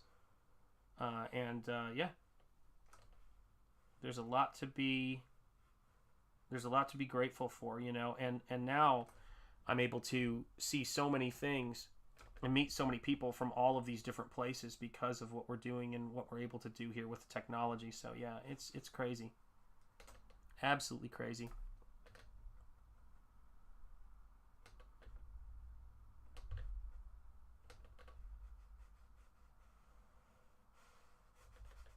Yeah, I love working on this painting too, by the way. Eric and a lot of people in the space are kindred spirits, and, you know, we just, yeah, we're just making really cool stuff. I think, you know, Nosfero is a book about, you know, again, with the flavor of Dracula, it's about faith and good versus evil, but then it's got it's like Bram Stoker meets H.P. Lovecraft meets R.E. Howard. It's like Solomon Kane and Conan with Lovecraft and Bram Stoker is the best way I would describe it. There's something really fun and playful about it, and this piece is inspiring to me in a similar way. Yeah, that's what I'm saying. Mark's music obsession. Yeah, he shouts too much. How dare he? I have no idea. Yeah, thanks, Sean. You're very welcome, my friend. Really, you should. You definitely should get some more collab streams set up with Rocky. Yeah, we should. I think we're planning. Yes, Nosfero is a supernatural character, so the possibilities are endless, and that's what I love about it. I mean, good heavens, the character I'm introducing in book 2 actually sets up some really interesting potential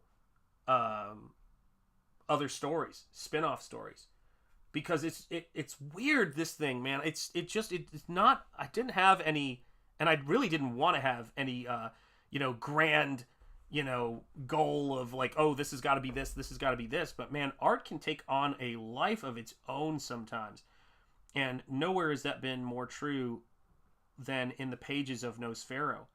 I mean, there are characters that are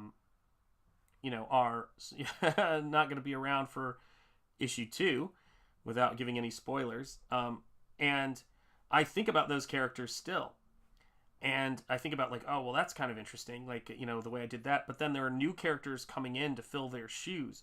So every single one of these, these adventures that are going to take place in this world are going to be really thrilling and give you really great visuals and everything like that, and be beautifully painted, beautifully illustrated. That's the goal, and packed. Like I'm mailing my grandmother's remains. That's basically how I pack things, unfortunately, for my speed aspect of it. But yeah, this is going to be crazy. And just the fact that I'm getting to write Oz with the composition, that makes it really fun to do. And I cannot wait for the new characters, for people to meet the new characters in book 2. And of course, Laurel is going to be back, and Nosfero is going to be back. And, of course, the Agents of Evil will be back. There will be new ones. And I'm introducing you guys to what my take on Dracula is in book 2. So I'm making up my own Dracula-esque character, much like I made up my own Nosferatu-esque character, my own Mummy-esque character for book 1. And it's, oh man, I cannot wait to show you guys all that stuff. I mean, I've shown you glimpses of it. I've shown you guys glimpses of the cover painting. I've got all my paintings back here. I suppose my camera is kind of weird. Let me just see if I can. There we go. I've got all my paintings back here. So I've got Mike's painting right here. I've got Razor Fist's painting right here. And I've got Eric's on the board right now. But I've also got over here the painting for the cover, second issue cover for Nosfero 2. And this thing is going to be crazy. And that is my Dracula right there. That's him. And of course, there's Laurel standing by her man, as she does. And there's the new other character that's going to be in this story. And he is both literally and figuratively Old Testament. he's hardcore. Yes, indeed. Yeah, getting rough. Yeah. Let's see here. Hey, all. Hey, John. Hey, Ice Queen. How are you doing? Great to see you. F, says Eric Weathers. Yes, yeah. Oh, buffering for me as well. Oh, I don't know why the internet's doing weird things. Hopefully it will get better. Hello, our Luniverse. Yeah, that's weird. I don't know why it's doing that. Hopefully it will get better. Let me just see if there's anything crazy going on. Could be sunspots, but we'll see. So, yeah, I don't know. You never can tell. So let me know if it gets better. Hopefully it'll get a little bit better. And it won't go out. So, you never know. Let me see here. I'm going to check something real quick.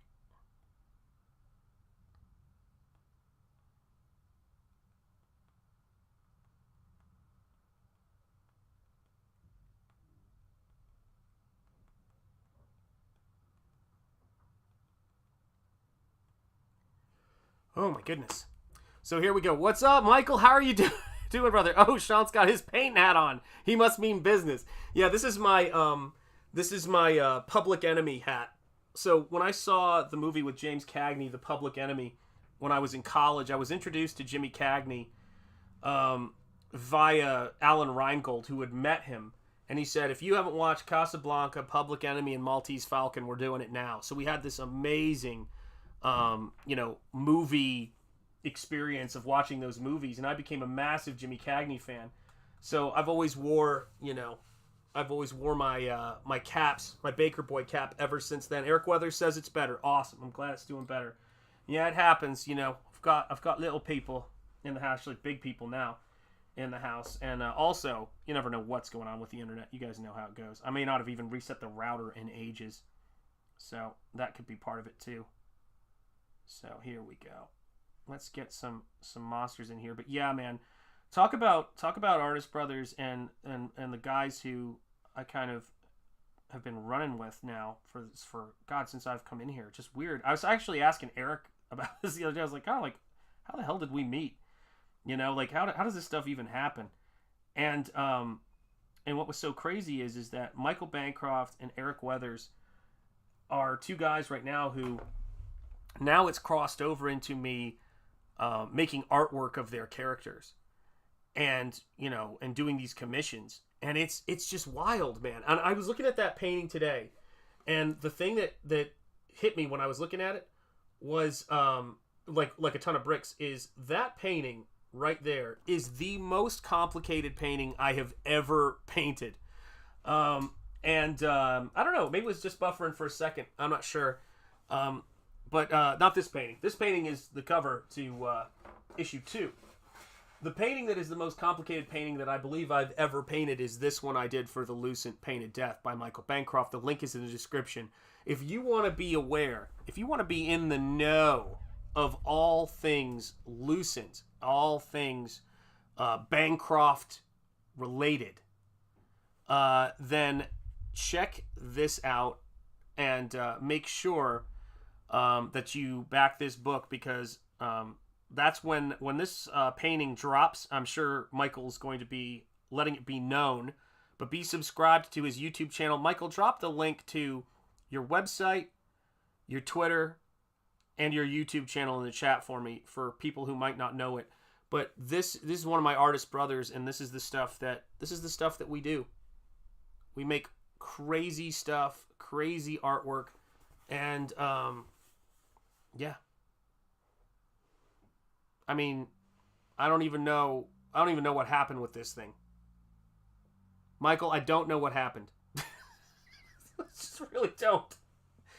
I thought it was going to be a simple job. I thought it was going to be a simple painting. It's never how they go. It's the same thing with what I'm doing with Eric's painting right now, man. It's the same dang thing. Whereas I was like, I'm just going to have, I'll just have a character in this. I don't need to have every freaking character, in the book in this painting. I just did an insane painting. Do I want to do another one? The answer is yes. The answer is yes. What's up, Simply Green? Channel member in the house. It is great to see you. And of course, channel member Cranberry Landers. And we've got channel member Michael Bancroft in the house. It is great to see all of you guys.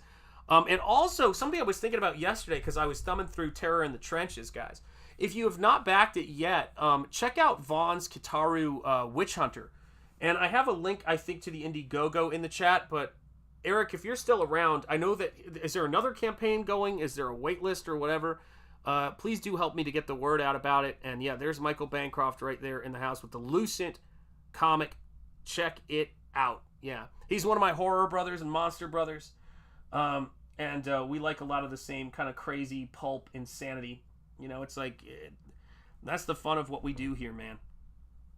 That is the fun of what we do here. So let's get out this finer point brush here just for some fun.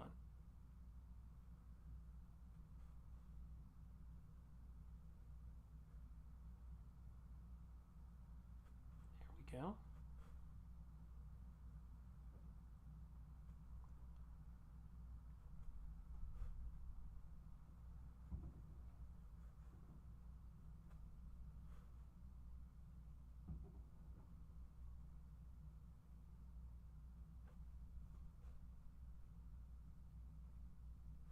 Yeah, I mean, for me, there's just, I love the tactile quality of this. And I love being able to show it to you guys, you know?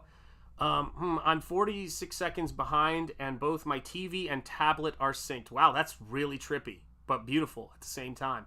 Yes, indeed. Yes, the Lucent, there you go. There's the YouTube channel for Michael Bancroft, and there is the Twitter handle for Michael Bancroft. So if you want to be awares when that painting drops in whatever form it takes, make sure you are dialed in. Yeah.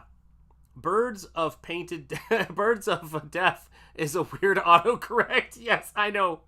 Well, you know, it's a painted death, Michael. That's what it is, as the title of the book says. You know, and it's the same thing with Battle Brick Road, guys. We're trying to create some really cool stuff, and it's always interesting. Something people are sometimes surprised by is that the kind of work I am interested in and the kind of work that connects with me the most doesn't always visually look the most like my stuff, but I find that seems to be the case with all of my artist friends too. You know, it's a weird thing, but I kind of am drawn to stuff for the reasons I'm drawn to it. I never think about being drawn to work because of how much it looks like something I do. I've had some really interesting jobs that have kind of pushed me in terms of as an artist to do something that I wouldn't typically do because it's not my story and it's not my characters and it's not my world. I think the weirdest in terms of outside of what I typically do and was a blast was the CYBERFROG trading card commission. That was a fun one. Razorfist commission was fun for a different reason. I love Westerns and I've done Western paintings, but it was, you know, learning about the lore of his character. But there is no... Again, you know, there's the stuff that we like, right? It's that quote, the customer is always right in matters of taste, is the full quote. And I thank the person who left that in the comment section of a stream I was looking at, because I have been only saying the first half of that for a very long time, because the first half of that is... although I tell you what, I've been in some comic shops where the comic shop owner was like, you don't want to buy that comic, you need to buy this. And I do respect it. Are we going to see Ella fall out of the sky and onto a car? We don't know. We never know with Ella. Ella's certainly falling, but Ella tends to fall up, is what I found. But yeah, it's crazy. Yeah, holding your breath and on her costume. Yes, indeed. You're absolutely right. Yeah. Rob's new documentary as he battles birds and death coming soon from Fund My Comic. That's right. Exactly right, man. Yeah, I mean, it's weird, you know, to be thinking about... one thing that Michael and I definitely have in common, and maybe actually this is something that I don't want to overextend it, you know, to Battle Brick Road, but it's definitely a thing, which is I like to play around with the idea of, you know, up and down in terms of space. So when you see Nosfero Book 1, and for those of you guys who don't have it yet, I'm of course still fulfilling it. I've got another stack of boxes here. I'm ordering more shipping supplies because I can only fit so many supplies in my house, but the truth is I'm the bottleneck. I'm just one person promoting the YouTube channel and the books. But when you see Nosfero the Crypt Walker, which is frankly the best looking printing job I could have fathomed, it's the same one my art books 1 and 2 had. I mean, look at these interiors. It's like you're looking at the paintings, for heaven's sake. But I like to play around with direction. So this is a 2-panel page where you see these characters standing on a ground plane, but there's a doorway, and then the doorway is tipping the reality of where this creature is coming from. So is it coming from beneath? Is it coming from the side? That's the point of it, is that, you know, the directions of the neither are shifted and off of ours. You know what I mean? You head out. God bless you, John. Take care and have a great day. A guy in his room. I didn't even know that was the full quote. Retail places. Yes, I've worked retail too. Everyone says that, and I went, but how come when people come in teams to shoplift, they're not always right? Like, I was trying to figure that out. Yes, that was the full quote. Retail places I worked at when I was younger would say the customer is always right, which isn't true. Many were just nuts and wrong. Yes, especially depending on how many rings they're wearing. You can never tell. Dale A, what's up? It's great to see you, my friend. Yeah, God hated selling stock with a 10 to 15% return rate. Sometimes the boss isn't right. Yes, indeed. Yeah, absolutely. Michael Bancroft, excited to get it when it's finished. I've been seeing your updates recently. Yeah, it's beautiful. Beautiful books, man. Michael's putting out great stuff, man. Great stuff. But yeah, that is the whole quote, guys.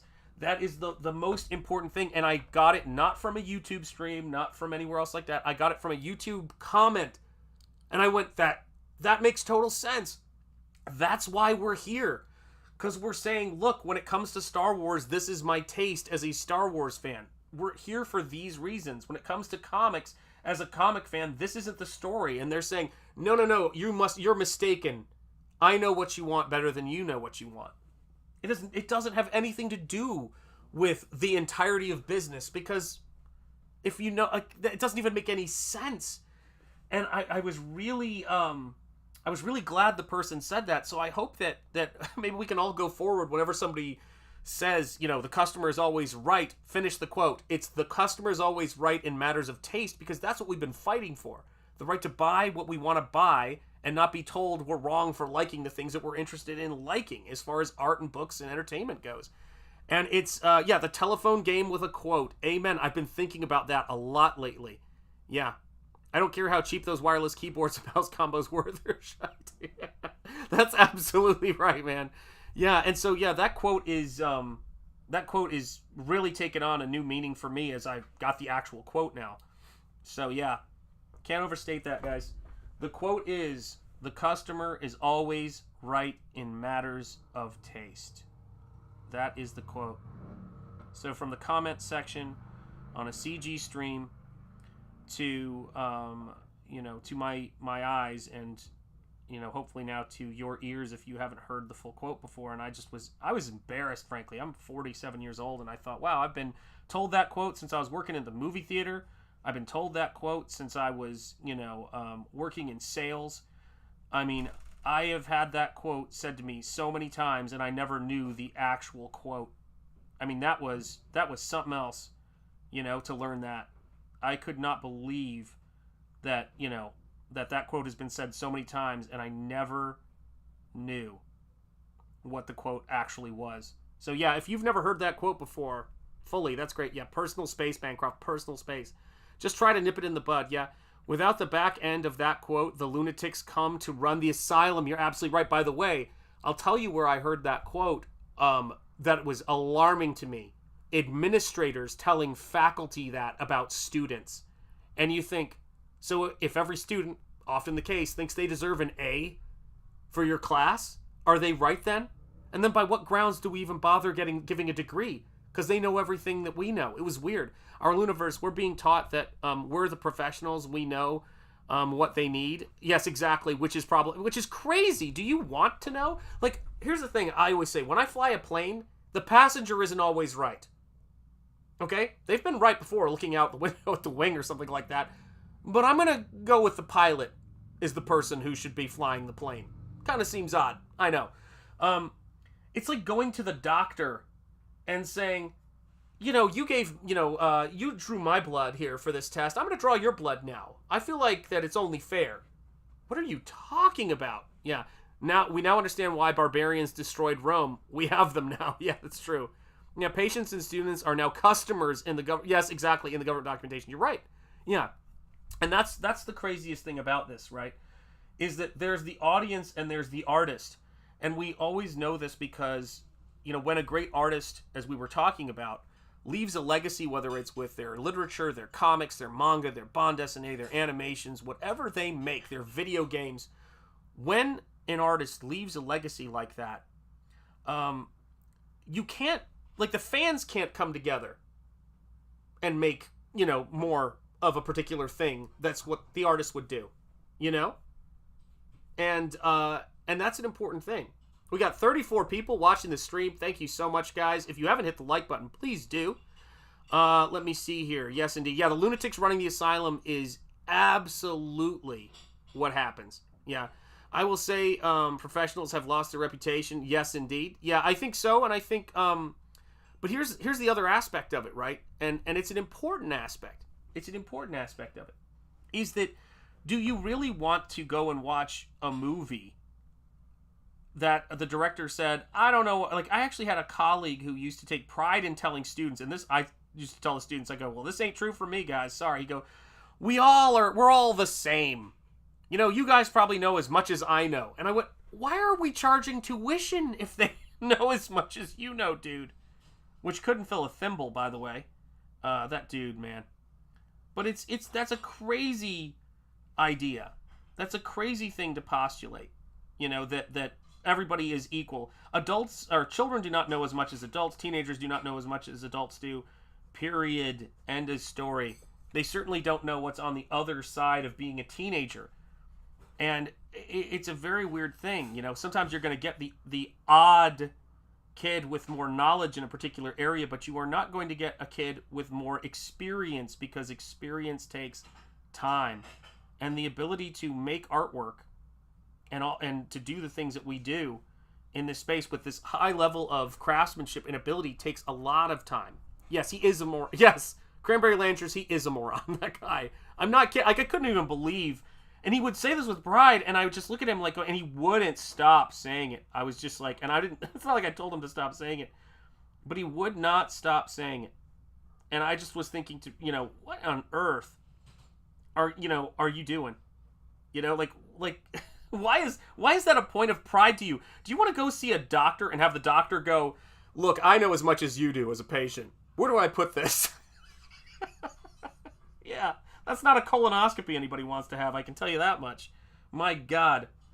I remember I made this unrelated but still really funny crack. My wife was going out of town, and everywhere she went, she would talk to her female friends, and they'd go, when you go out of town, who's watching the kids? And she would look at them, and she'd be like, my husband, Sean's watching the kids. Why? Are your husbands incapable of watching the children? And I remember I'd look at her all the time and go, so wait, the food goes in the top, right? I mean, honest to God, man. That just made me laugh more than anything. I was like, oh my Lord. Yeah. What on earth will I do? Oh, my own children. How will I make this work? Yeah, that always cracked me up, man. That really cracked me up. Holy cow. You gotta love it though. You gotta love it, and you gotta laugh about it, because it is it's some funny stuff, man. Yeah. Painting was always the hardest in art class growing up. Yeah, well, you and me both. I was telling people this, guys. I did not start painting until really an understanding like anything about it till college. But I didn't start really painting, like I was just taking classes and like, oh, I kind of feel like I know this. But until I graduated from college, I didn't know how to paint. Until I graduated from college, I didn't know how to use Photoshop or any Adobe products. So we started the stream off, by talking about, the idea of can you, should you learn how to do something, and I'm trying to think of who it was. It was I'm forgetting the last name, was talking about this. And the answer is yes, absolutely. You can pick up new things, but I'm proof of that. If you had told me that I was going to do comics when I was in college, I probably would have been like, yeah, of course, I love comics. If you told me it was going to be painted, I would say, get away from me, you're crazy. I am never going to do that, Yeah, more valuable information I've learned on one of Sean's streams. You guys are cracking me up. Oh, I'm glad to hear that, Cranberry Landers. Stuff comes out of both ends, so I can see where the confusion comes from. You ain't kidding, man. Holy cow. Yeah, I do kind of think, sorry, my glasses fell. I do kind of think boomers, etc., used to leave the raising kids, yes, to the wife, but also they were the only ones working back in the day. Yes, indeed. And I think that, everybody has kind of got different degrees of this, but everybody is almost expected to do multiple jobs these days in terms of in their lives. And, that's really what Comicsgate is. And going out from that, the Iron Age, someone was talking to me about the Iron Age the other day, or just like what it means. And I like these conversations. I think they're interesting conversations to have. But I was thinking about the author that I brought up last stream, who raised, $20+ million. He had worked his career in publishing and probably got sick of it and said, I want to kickstart, my next novel. And he raised something like $27 million, guys. $27 million. It's happening. It's happening. It's not always $27 million. And the things I'm doing here at Shanth Enjeti Art have a ways to go before they are, like, really feasible to, like, view in those terms. But, what's great is, when you write a book and you create a book is that there are first editions, and those first editions will cost more the second time around. The books can be republished and don't require this kind of intensive labor to produce them. There's always going to be, you can always keep these things in print, and we will do that as an independent publisher because we have to. It's part of our livelihood. But yeah, I mean, these are incredible times, and an author's book is like an investment that keeps paying dividends when they write a great book. That's what these things are. And so if we can crowdfund and we can make these things happen, and we can make something that is has staying power, that lasts, then that's the name of the game. For me, at the meticulous nature with which I work and the time it takes to do such labor-intensive work, I have to swing for the fences every single time I do this. I have to make something I really believe in, or else it's not worth doing, the time and the resources. And with you guys backing it and continuing to get the word out, I feel more confident than ever that we're moving in the right direction, guys. Okay, oh gosh, lots of chats I missed here. Ever since 2020, people started to wake up and ask what's the difference between a true professional and someone with big ego. Yes, and the answer is when they listen to taste but nothing else. Yes, exactly. Yeah. Iron Age Icons, premium trading cards right there, Eric Cuffles. Thank you so much. Indie Comics, greatest characters, painted by Adam Miller. Right there on Fund My Comic, and I did the logo for Fund My Comic, or the revision of that logo, which was fun to do. Let me see here. At this point, by the stats, women are out earning their male counterparts. That's not conducive to family formation at all, 100%. Yep, I watched that in my profession, certainly in terms of all across the board. The problem with Disney is they don't listen to people's taste, but they ask a certain audience how to run their studio. Yes, indeed. My 27 million stretch goal is going to be lit, says Michael Bancroft. So is mine, which is to say, if I ever had a crowdfunder that made $27 million, I would think about fulfilling it, and then I would just burst into flames. That's basically what I think it would mean. That's how lit it would be. Although I would have the ability to, hire people to handle that part of it. When you get into those numbers, man, you have to. I can't imagine any other way. Yeah, shooting for the low bar, huh? That's right, 27 million, yeah. Full-length Lucent movie, no doubt, man, yeah. Better wear spandex for that stretch goal, amen. Bancroft will bring all his backers to the party, Australia, with, yes, that $27 million. That would be awesome. I'd love to go visit Australia.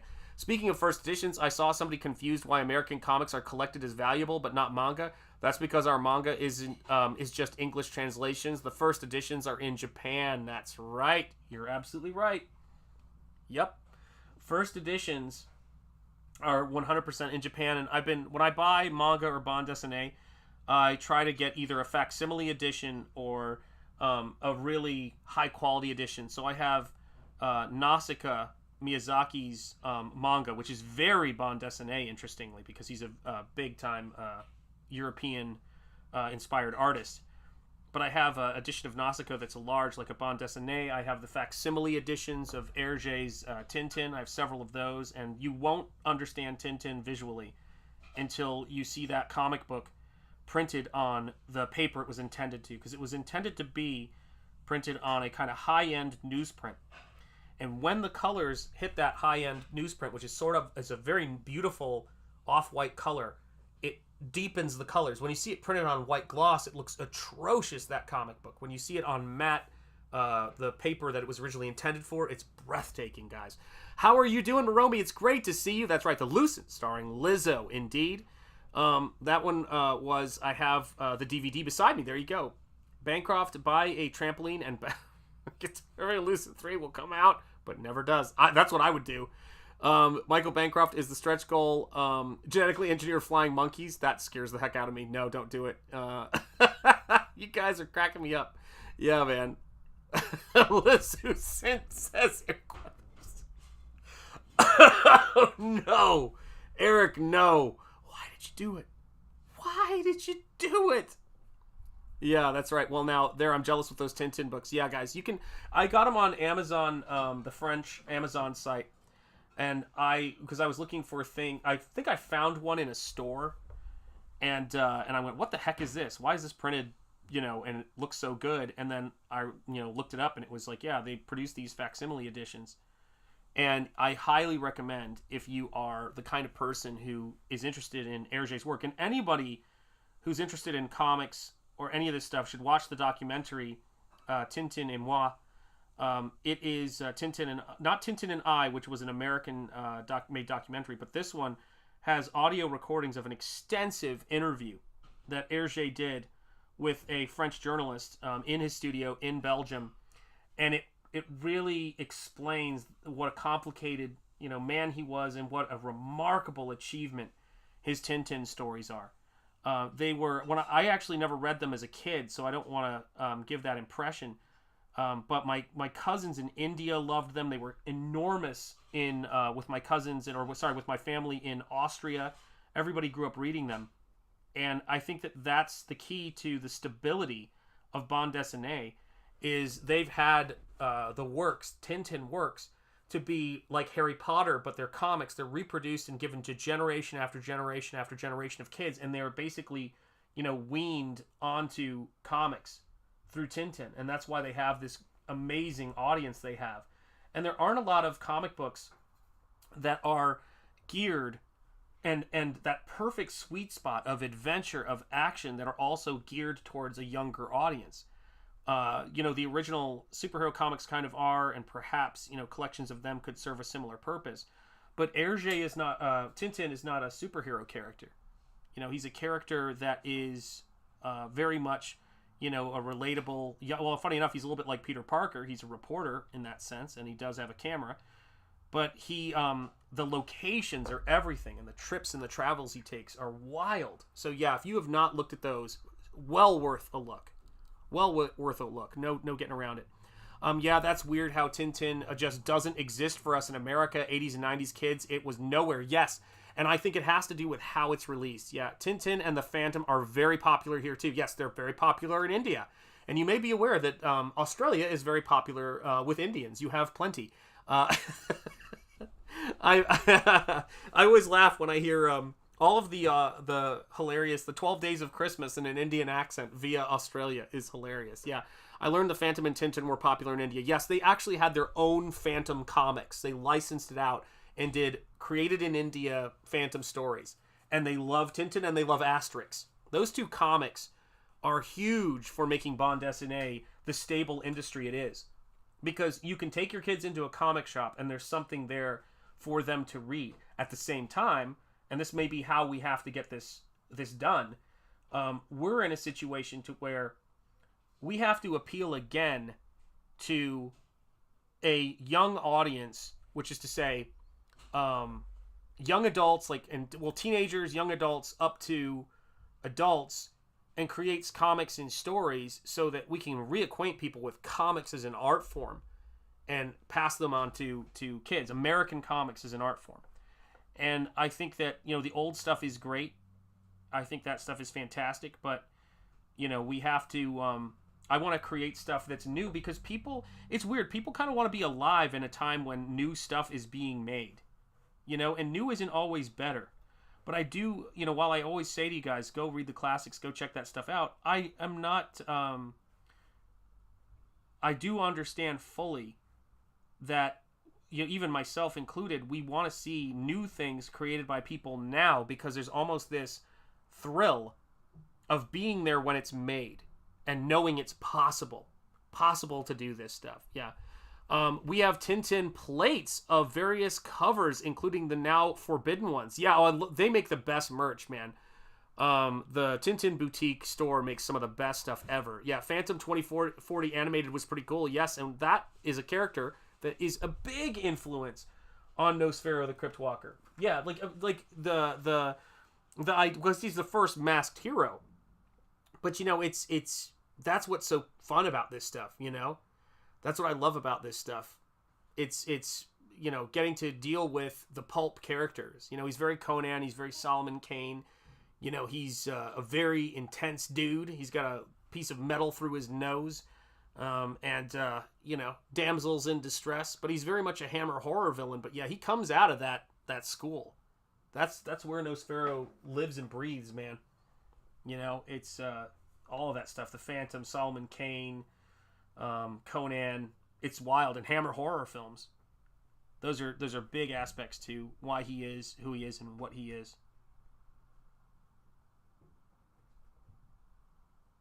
Yeah, I'm having a lot of fun on this cover, man. I'll tell you what, Eric. When Eric asked me to do this, I wanted to come up with something that was really cool, really engaging. And as I started working on it, I knew the central composition was going to be Dorothy, but I couldn't let it stay with just Dorothy. So I started adding in Lion and Tin Man, and it's getting out of hand in the best sense. So because this is, and Toto, of course, as he's depicted in the story, but I want this to be a world. Like, this is going to be in a print book that you can get right now on battlebrickroad.com. And I want you guys to go there. Eric, if you're still in the house, Michael, if you're in the house, could you drop a link specifically to the art print book?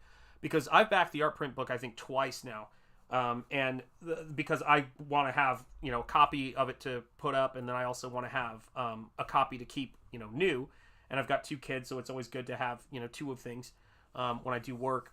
And yeah, I mean, that poster print book is going to be legendary. And like Nosfero, and like Ghost of the Badlands, and like all of these campaigns, like the first CYBERFROG campaign, which I still have 2 copies from, one to read, oddly, and one that I just kept because I'm a nerd. You're not gonna want to sleep on this, guys. You're not gonna want to sleep on this print book, because this might be the only time you see these prints collected together. And so make sure you get it done. I've been flooded by Miyazaki videos. I heard he has a distaste for America, but I don't know. Yeah, I mean, that's fine. He can have whatever opinion he wants. But the reality of it is that Miyazaki has an opinion about a lot of things. He's a cranky old man, but he's a masterful artist, and we can learn from people. I don't need people to love me to learn from them. This is the way it is. Yeah, I loved Asterix as a kid, 100%. Yes, Asterix and Obelisk, yes, indeed. And Vital Statistics, the comics, the old animated movies, the games, they were awesome. Asterix was in our shops. There you go. How do I not have the 96 Phantom movie? I own it on Blu-ray, and it's so good. Love that movie. I quite liked that recent animated Asterix, in my opinion, right way to do a female hero. There you go. Wow, I've got to check that out. I saw Narwhal's. Oh, cool. I saw Narwhal's. Shout out to you on X earlier, by the way. Nosfero Bros. Nice. So did he get Nosfero? I shipped his just the other day, so I guess he did. That's so great. God, it takes a while for things to get to the West Coast. Oh, nice, man. Let's see here. Asterix, the secret of the magic potion. Dang, I'm so behind on the chat. Good taste. It's a shame not that many Americans were introduced to Tintin and Asterix. Yeah, but let's get it done. Let's make it happen. The Old Druids Boys Club, does she make the scene lecture? No, dresses up as Aladdin and wins them over. Yes. Being an outsider is a full-time job. Yes, indeed it is. There is no place like Nome, Alaska. There's no place like Nome, Alaska. There's no place like Nome. Indeed. Hail, Jeremy Burt's channel member and Rockstar. It is great to see you in the house, my brother. Cranberry Langers is here saying whatever, and it's great to see you. Let me see here. Hey, Jeremy Burtz, I have a distaste for America lately, too. This is a guy in his room. Michael Bancroft, battlebrickroad.com, products, Battlebrick Road poster book, guys. Get it if you want to see. This thing is, if you think it looks good now, you guys have seen where this stuff goes. It is the first print that has been available for purchase of any of my work. Outside of the ones that you get and you could add on to the Nosfero campaign that were small. But this is where the work goes when it's done. The stuff, and I believe that Razor Fist is offering my painting as a poster, which I'm going to show it as many times as possible because he has first refusal on buying this painting, but I'm going to be selling it soon, and I'm going to be reaching out to him, I think in the next couple of days about that, because I hate to see it go. But I love to watch it leave. And this is... anybody who knows me knows I have to build a box for every single thing that is this scale. But yeah, guys, do not miss out. This will not be a bad work of art on my watch. It will be a transcendent work of art. That's the goal.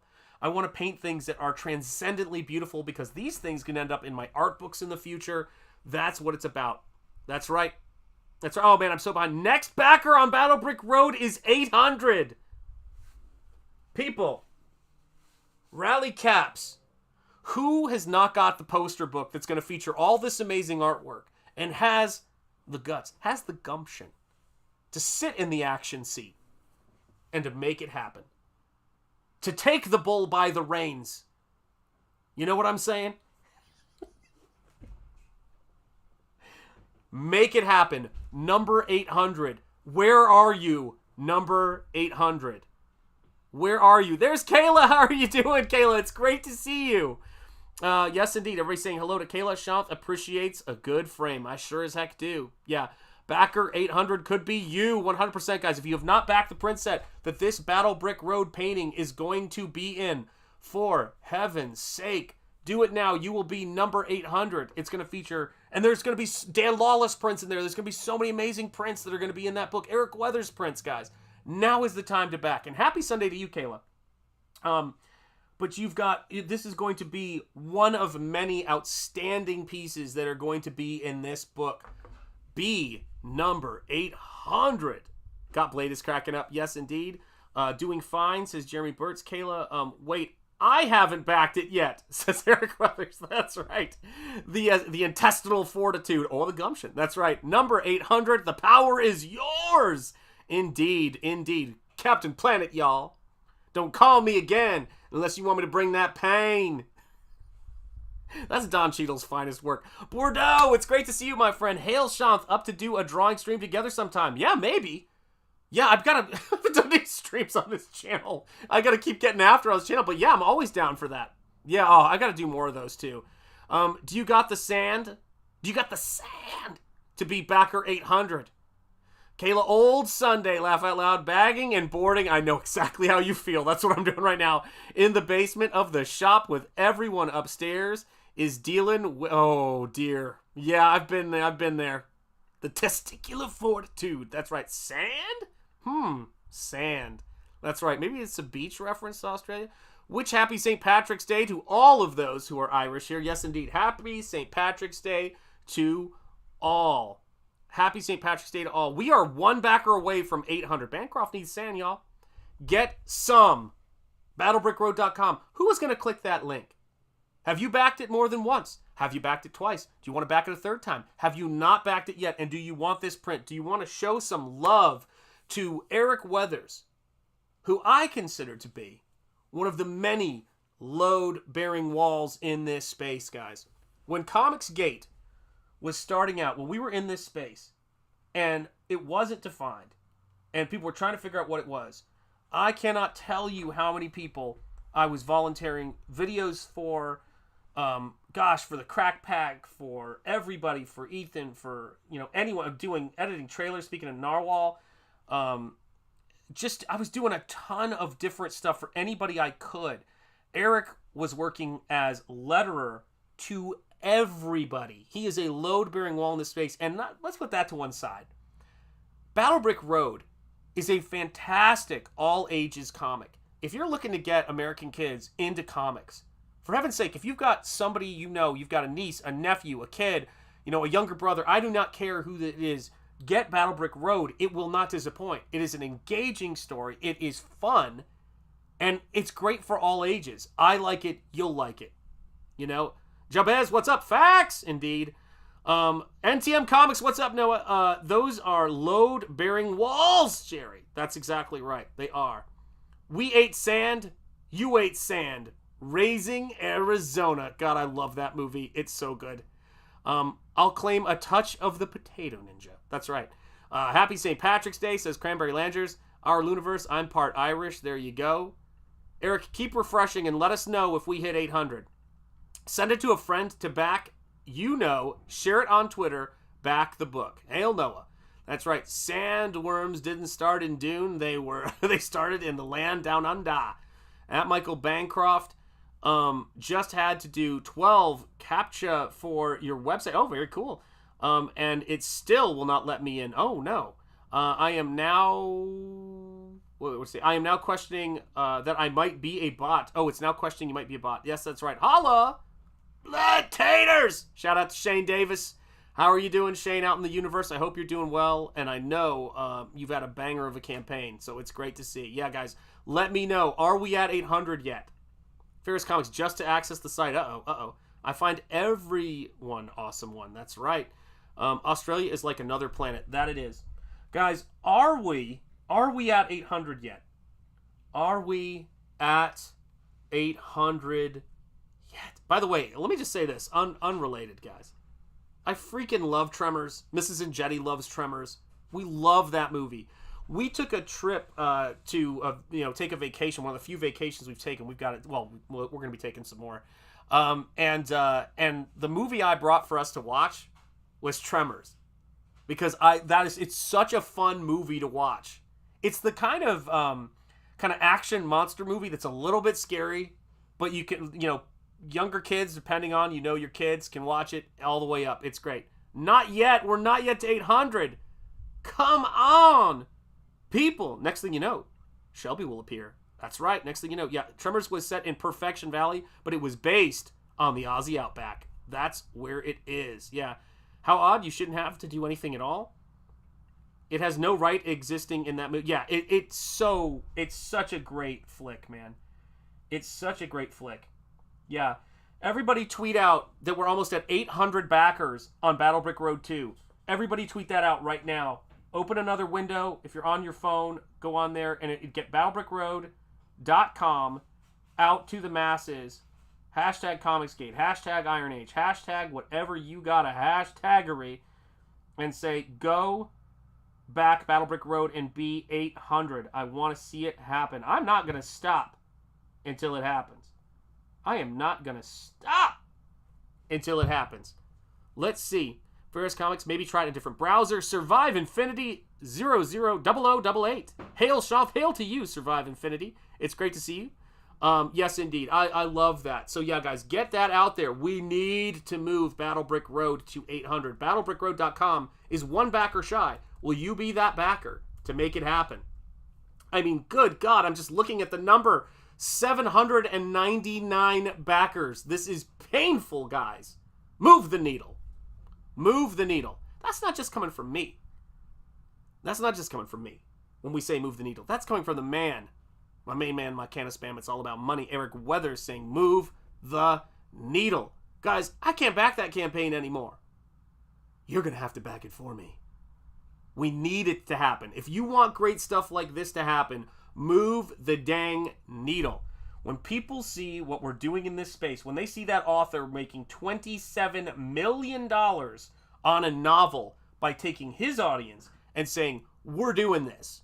My audience is why we're... Jim Cox in the house! What is up, my man? Various Comics, try a different server, VPN server, if you use a VPN. Hi, folks. Jim Cox dropping knowledge the second he rolls up in this place.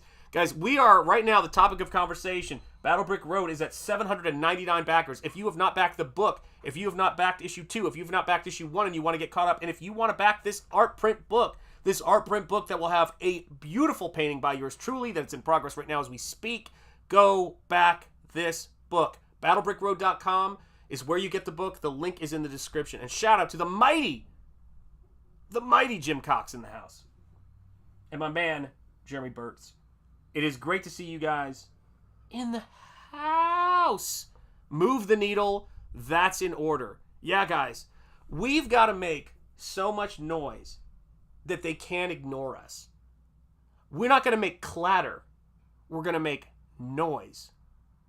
And that means we're going to have stuff out there that is great, that's beautiful, that makes a big sound. We want to make an impact with the stuff that we're doing because they want to tell us that the audience for this stuff doesn't exist.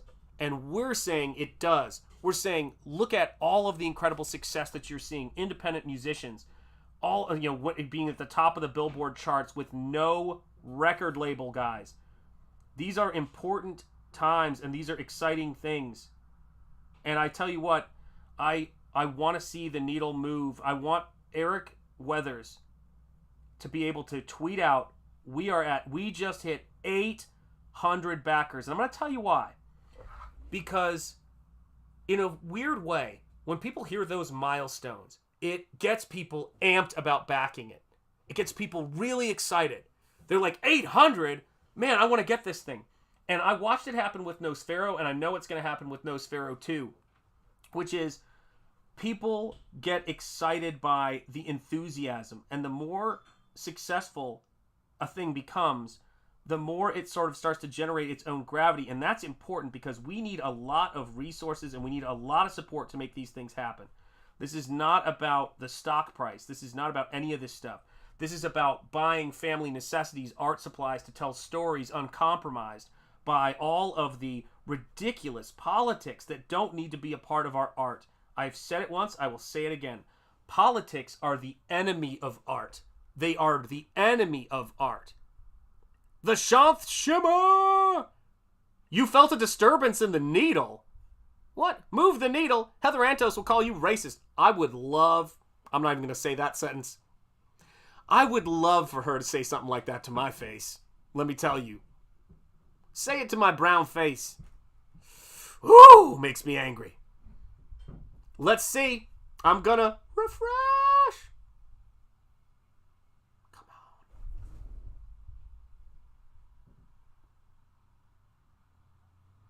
It is done. Who is the legend? Who is the legend in the chat? Who did this? Refresh. I see 800, says Gen X Catholic. If you move the name, it's totally true. Yes, indeed. Get some sand. The Shanth Shimmer like fire tonight, indeed. We're going to have a round of cheerleaders. The needle budgeth. Congratulations to my brother Eric Weathers in the house. Preach it, Kang. That's right, indeed. You guys are killing me, man. Yes, indeed. Let's effing go, indeed. Get the cheerleader ready. I got cheerleaders on deck. If you are a channel member, put some cheerleaders in the chat. You know how it goes. We're going to have a couple cheerleaders. Here we go. Boom. Number 1. Congratulations, Eric Weathers. You legend. Congratulations to the Weathers family. Boom. Charge! Got Blade backed it in the house. Outstanding. These are for you. And, of course, the great Eric Weathers. Here it comes one more time. Charge! More. Charge! We're making it happen, Comicsgate. We're making it happen here. And the Iron Age is real, and it's coming together. And it's a long road before it has the impact we want it to have. But with people like my man in the chat, Got Blade, backing, as a group, it becomes 800. It becomes 1,000. It becomes 1,000,000. This stuff starts to happen. And I am so excited to be here when it happens, man. It's so great. And shout out to my man, Eric Weathers. The Shanth Shimmer is real. So is the Weathers Wave. We're going to make this stuff happen, man. Kayla backed. Yeah! Kayla, I love it. Congratulations, Kayla. Let's have it. Charge! Boom! There it is. There it is, man. More cheerleaders. We need more cheerleaders. Charge! That's right. That's right. Now we're over 800. 900 is in my sights. You're darn right. That is how we do it, guys. That is how we do it. Yep. That's absolutely do it. Fall down 7 times. Get up 8. Ease is a greater threat to progress than hardship. I'll see it work. That's what we always say around these parts, man. I love it. Yep. Happy to help. Cranberry Lander says, Got Blade. Took forever to go through because of the basement. Oh, my God. I was just thinking about that, Kayla. Yeah, the basement down there. Oh, my gosh. The basement of Pokemon Legend. I love it. The Brave 800. 100%, guys. You guys are excellent. This is a great place to wrap up this stream. If you missed the first part of it, make sure that you... and thank you, Kayla, and thank you, Got Blade. I appreciate your support for my brother, man. It's like we're all in here making artwork. We're all, fighting for every bit of ground that we get, to push back with entertainment as it always has been. And I'm sure that Kayla knows this from inside of the comic shop where all of us fell in love with artists like Arthur Adams, Todd McFarlane, Jack Kirby. I mean, so many brilliant talents, Todd McFarlane, all of these guys who influenced me. Brian Ball, Dave Stevens, Teenage Mutant Ninja Turtles, Kevin Eastman, Peter Laird. Think of all of the great stuff we've seen. We don't want anything absolutely insane.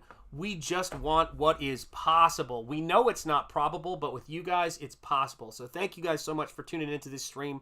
Thank you for being here while I paint. Guys, Nosfero the Crypt Walker is still shipping, of course, painstakingly and carefully. This beautiful, glossy 8.5 by 11 book. The Second Chance Campaign's email list will be going up soon, and I'll be launching that campaign once I'm done with the shipping. So thank you guys. I hope everybody's having a wonderful Sunday. Thank you for making this stream such a huge success today. My love and respect out to everybody in the Iron Age, and especially my Comicsgate brothers and sisters. Thank you guys so much for being in this space. We couldn't do what we do without you guys doing what you do. So as I always like to say, speak easy, stay gold, keep the faith, and peace. Because that's what Shanth means. Peaceful one, guys. Hope I brought a little bit of peace, enthusiasm, and inspiration to your Sunday. God bless you all. Have a wonderful day. I will see you guys soon. And if you are a channel member, be prepared to see your name in lights in the credits. Take care, and I will see y'all soon.